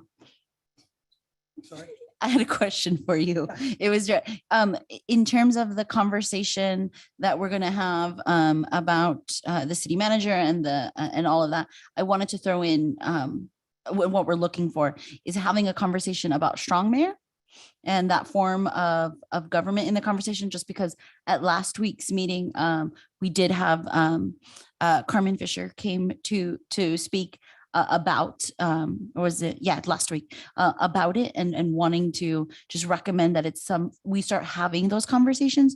So I know it's tricky because we're trying to focus on what our priorities and what do we do, but I think strategically, objectively, it makes sense to have those conversations. And so it's not a report, but I wasn't able to ask you that question during your point. So sorry for interrupting. I will, not tonight, but for the next meeting, ask the city attorney for some guidance, because I don't think that's a decision we as a council make. If the citizens want to make an initiative to move to a different form of government, they can make that choice. Perfect. And that, I think that's part of it, is making sure to understand, is it something that, we would bring up? Is it something that has to be petitioned outside of us? Understanding that, because it was a request Okay. so thank you. Thank you. Anything else? Interim city manager, time for your reports. All right, thank you, Mayor. So on the agenda, there are 2 items listed there, but I have three more items to add, which I'll bring up later. The first one is I'm going to bring up the Chief of Police, Jeff Young, and he's going to update us on the lateral hiring process, where we are with that. He'll also touch base on what has been done recently with that tent over on North Creek Drive. And Chief, please. Thank you, Interim City Manager, Mayor Pro Tem, members of council. For the lateral update, since my report last week, we have sent conditional offers of employment to 3 candidates from the second group of applicants. You'll recall that our second group of applicants started the interview process on November 19th. So they're currently in background. They have their conditional offers of employment. They've completed polygraph and the command interview. So we're working on scheduling them for the psych and the medical. We're working on finalizing some details on the providers for those. Unfortunately, one of the applicants from this first group has withdrawn. So we are down to 4 total applicants that we're processing through background right now. We're hoping to have all of them on board by no later than February. We want to get them on sooner if we can. Any questions on that thus far? See none. Okay, regarding the issue with the gentleman in the tent, this is a very complicated issue. As many of you know, we don't have no urban camping ordinance. We don't have any real resources that we can bring to bear for combating this problem quickly. One of the other issues that we've been talking about too is that we have concerns with the mental health state of this particular individual. We also have some concerns with regard to the lack of criminal codes, for the lack of a better term or application for that. We don't have really any criminal codes that we can use to forcibly remove this individual. We were looking at potentially trying to examine whether or not we could use the obstruction of a thoroughfare because he was on the sidewalk. Unfortunately, we don't really have a lot to go on with that either. So with the Boise decision that came out a couple of years ago, we're in a very tight spot with regard to what we can do with homeless individuals or people choosing to be homeless. We have been in contact with our prosecutor to explore additional legal remedies, and we're working with social services in an effort to get the individual into the appropriate service. So giving you kind of a detailed background of what has been done thus far. On Tuesday, December 7th, the patrol officers attempted to contact the individual and offer any services. We were unfortunately not successful in contacting him. Then again, on December 10th, Detective White, with the assistance of Everett police officers and Everett police embedded social worker, we attempted to contact the individual, and unfortunately he was not there. At that time, a packet containing resource information, which includes shelters, other social services, was left for him. We have not been able to contact him since. Then today, Detective White and Officer Saga attempted to contact him again. Unfortunately, he was not there. With the safety concerns for everyone involved, the tent was moved from the sidewalk and onto an easement that is just south of where Dumas is and along North Creek Boulevard. So he's off the actual sidewalk there now. But we have also attempted to contact the individual's mother to determine if she knew where he was. She was not cooperative, and we've been unsuccessful in obtaining any other information or in locating him. So in short, we are completing a case report so that we can document all of our attempts with what we've had to do or what we've done to try to get in touch with him, try to get him moved along, trying to get him into services. So that way, when we do eventually get to the point of prosecution, we will have a very lengthy case history that will give us a lot of information that we can use in terms of presenting that in front of a court. And with that, I'll take any questions you may have. Thank you, Chief. I'm not seeing any questions. Thank you, sir. Okay, with that, as we all know, that this is it's a fairly new issue to the city of Mill Creek. And it's something that I know that it's concerns across all of our residents. I know a lot of you have received communications. With that, you can go ahead if you want to. What we're doing right now is we're creating some social response out on social so that we can inform our residents kind of what we're doing. And if you have any communication that you'd like to forward to me, I'm more than happy to take them so we could respond to those individuals. We're currently accumulating a list right now. With that, I also wanted to mention that I had a discussion with Grant this morning, our legal, and what we are considering and with council's guidance, actually moving in the direction of looking at a possible ordinance that would enforce anti-camping on our public lands, facilities, locate buildings, surface water areas, for example. So that is something that we are considering. I know that Councilmember Cavallari had a concern about that. So it's something that I'm sure everyone would appreciate, is that we are looking at that and moving forward, possibly depending on council's advisement. At the same time, it is also important for us to understand the human side of this issue as well. So where do we put these individuals? What shelters, what resources do we need to ensure that these individuals are taken care of? So with that, we will be also considering, again, with council's advisement, what approach we're going to take, whether it's looking at best practices from local municipalities, partnering with agencies, maybe ILAs with certain resources, but we're just throwing out ideas at this point. So going forward, that's something that we believe is very important, given not just what's happened now, but what we've seen in the public right now across our region and what's happening. It's important that not only do we address it from a civilian standpoint, but to ensure the safety of our residents. Subject, could we request an agenda item in early January for discussion, study session, where we could have that open discussion you were requesting, where the council could give you its guidance? I think for the public listening in, there are other cities that have passed ordinances. We have not. That's a good discussion item for us to have in public, and if with enough notification, the public could know about it and could attend as well. Sure, I'll add that. Thank you. Thank you. I think we heard the Mayor Pro Tem. I'm interested. I think Councilmember Steckler is, as is Councilmember Stein. I think we've got that consensus. Yeah. Thank you for asking. I had a question, if that's Oh. okay. In terms of your social and communications, I really appreciate there's a web page that you have as a landing page for the RV and the library.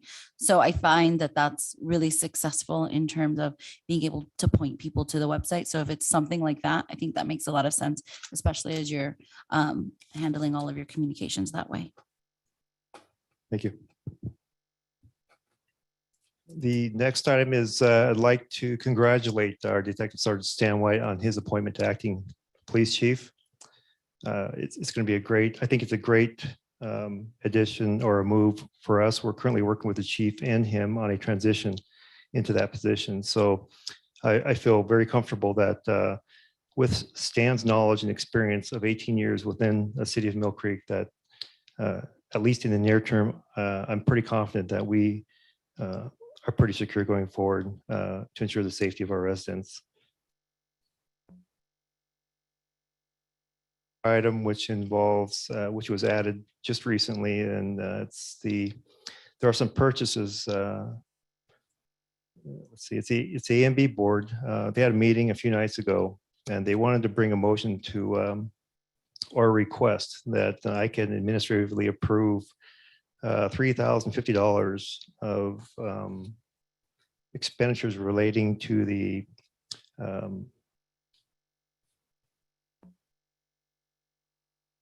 panels on the Main Street Bridge in the foyer at City Hall South. And Councilmember Steckler, I think you have more details on those corrections. Yes, we've discovered an error on the historical panels that needs to be corrected, both out in the city and then as well as here in City Hall. Cost is, I believe, $3,050 some. We'd like to get that covered this year. But the city manager, the request has gone to him. And so I believe the interim city manager is going to ask for our approval to let him go ahead and authorize to pay those funds. Yeah, in the past, we had the prior purchases approved by city council, and so we'll move forward in the same direction. So right now we're seeking approval from council to go ahead and allow me to approve the purchase. From which fund was that going to come from? The Municipal Arts Fund. Yeah, I have no objection. Does anyone have any objection? No. Okay, you're good. Thank you. Mayor, that's the end of my reports. Thank you. Did we have a presentation on the winter storm preparedness? I'm sorry. Yes. Sorry, Matthew. Cut Matthew off. Yes. Right. We have one more presentation. That's the winter preparedness presentation by our Public Works Supervisor, Matthew Combs. He'll provide us with what we're going to do going forward, covering outsourcing of trucks, the purchase of a new truck, and what we're doing to rig that together to get ready for the laying of the salt and sand over our streets as our winter progresses. Matthew. Thank you, Interim City Manager, and good evening to the Mayor and the City Council. Can everybody or anybody see my screen? No. Yes, you're good. Go ahead. Okay. So my name is Matthew Combs. I'm the Public Works Supervisor here at the City of Mill Creek. I have a short presentation on our winter storm response preparedness for the 2021-2022 winter season. So first, our top goal is to ensure access for emergency services throughout Mill Creek. The Public Works crew works very hard to keep the community safe while passing through or traveling within the city. A big part of our effort is focused on mitigating hazards for drivers and pedestrians, especially during storms. And of course, we want to keep the local businesses open while also keeping them accessible for those who may need them. This winter is a La Nina winter. That brings La Nina weather patterns, which means weather in the Pacific Northwest will be colder and typically will experience higher than normal rainfall, thus increasing our chances of snow.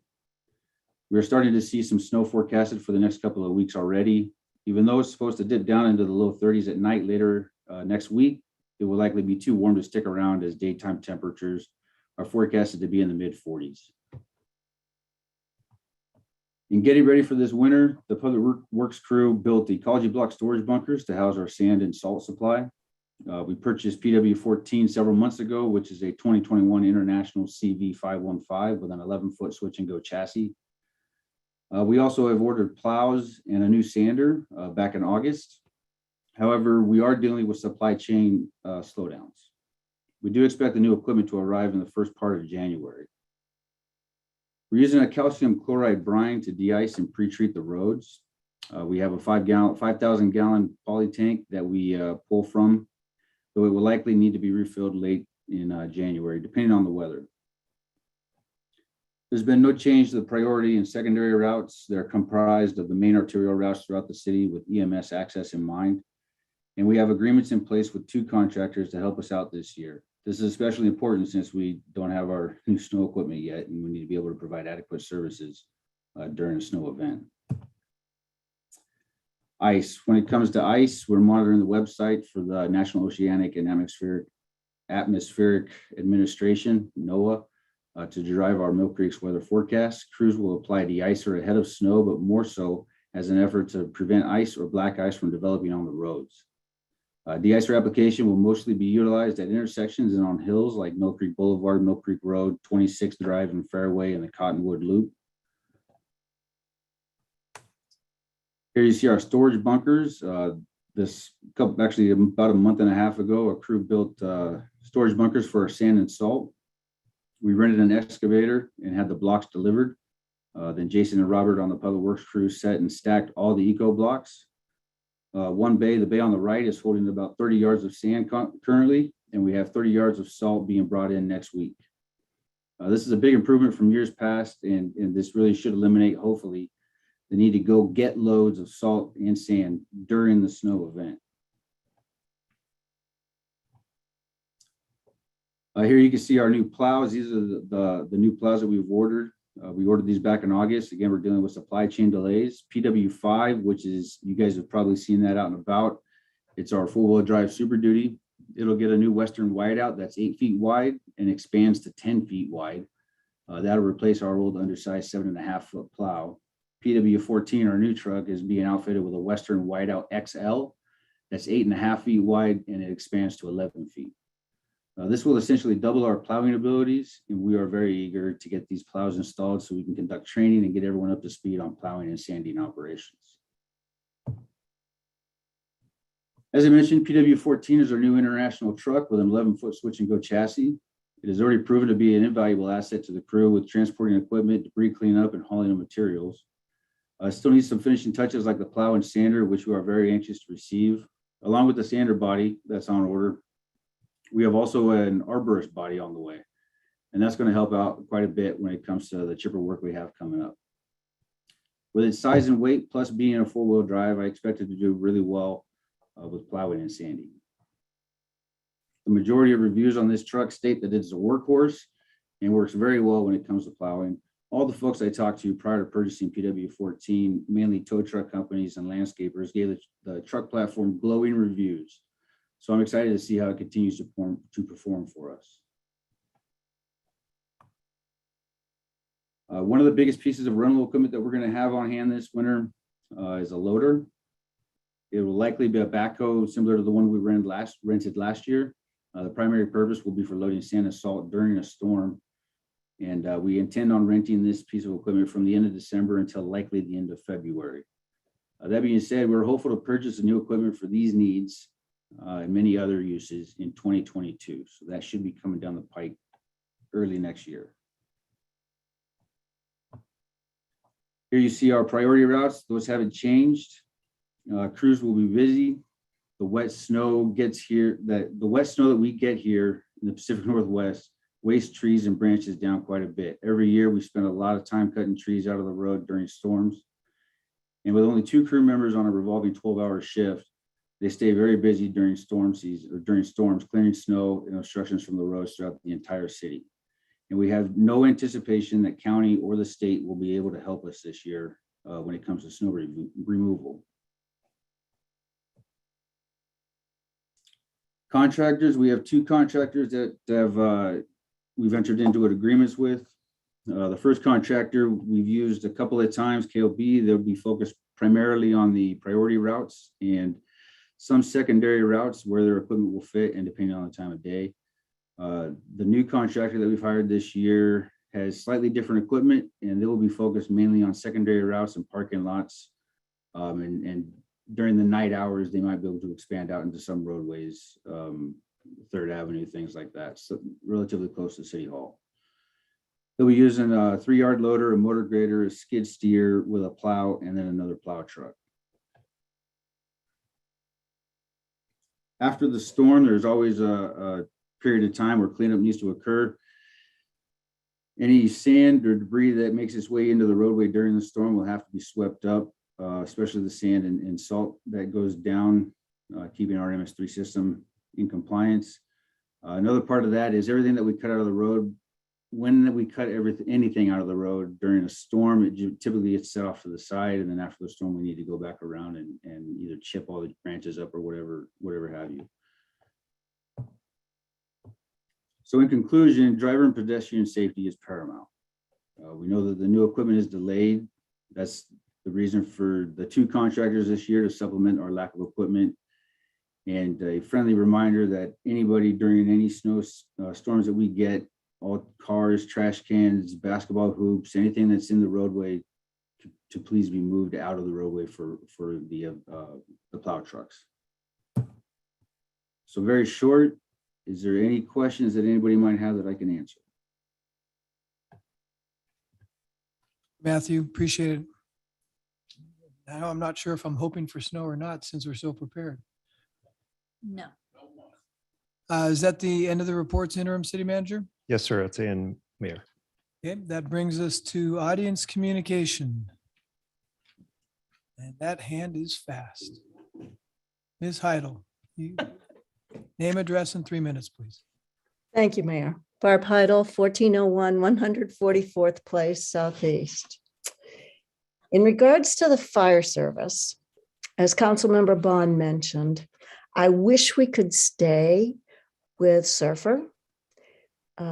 We know them. We've worked with them for a long time. It's hard to change, and it's been a great partnership. On the other hand, in the long run, the cost goes up no matter who we go with, which is hard to take as a senior, as anybody. I'd say that it's a good thing that you're going with the route of looking into annexation with South County. It's going to take a massive PR effort to explain to the voters so they can understand why we may need to change to South County. It's not an easy decision. I'm glad I'm not on the council to have to deal with that. But just so you know, because Councilmember Bond had mentioned about, it's good to hear from the citizens. I think it was Councilmember Bond that said that. And as a citizen, I hate the cost, but it's very important that we have good protection, and over the long haul, it sounds like South County might be the best way to go. On another issue, as busy as you are, scheduling a lot of things starting in January, I do hope you will start having the town hall meetings again. I think it's extremely important, especially with trying to discuss these issues so the public can hear and ask the questions right then at a town hall meeting. What's happening? What are you thinking? And get their input. Okay. And lastly, I wish to offer happy holidays to all of you, even though some of you I'll be seeing next week or so. But I do hope you have a safe and wonderful holiday season. Thank you. Address the council. Be the last one for 2021. Hearing none, everyone have a very happy holiday, happy new year, and we will see you on Tuesday, January 4th, 2022. With that, we will be adjourned. Good night, everyone. Woo, when we get sworn in.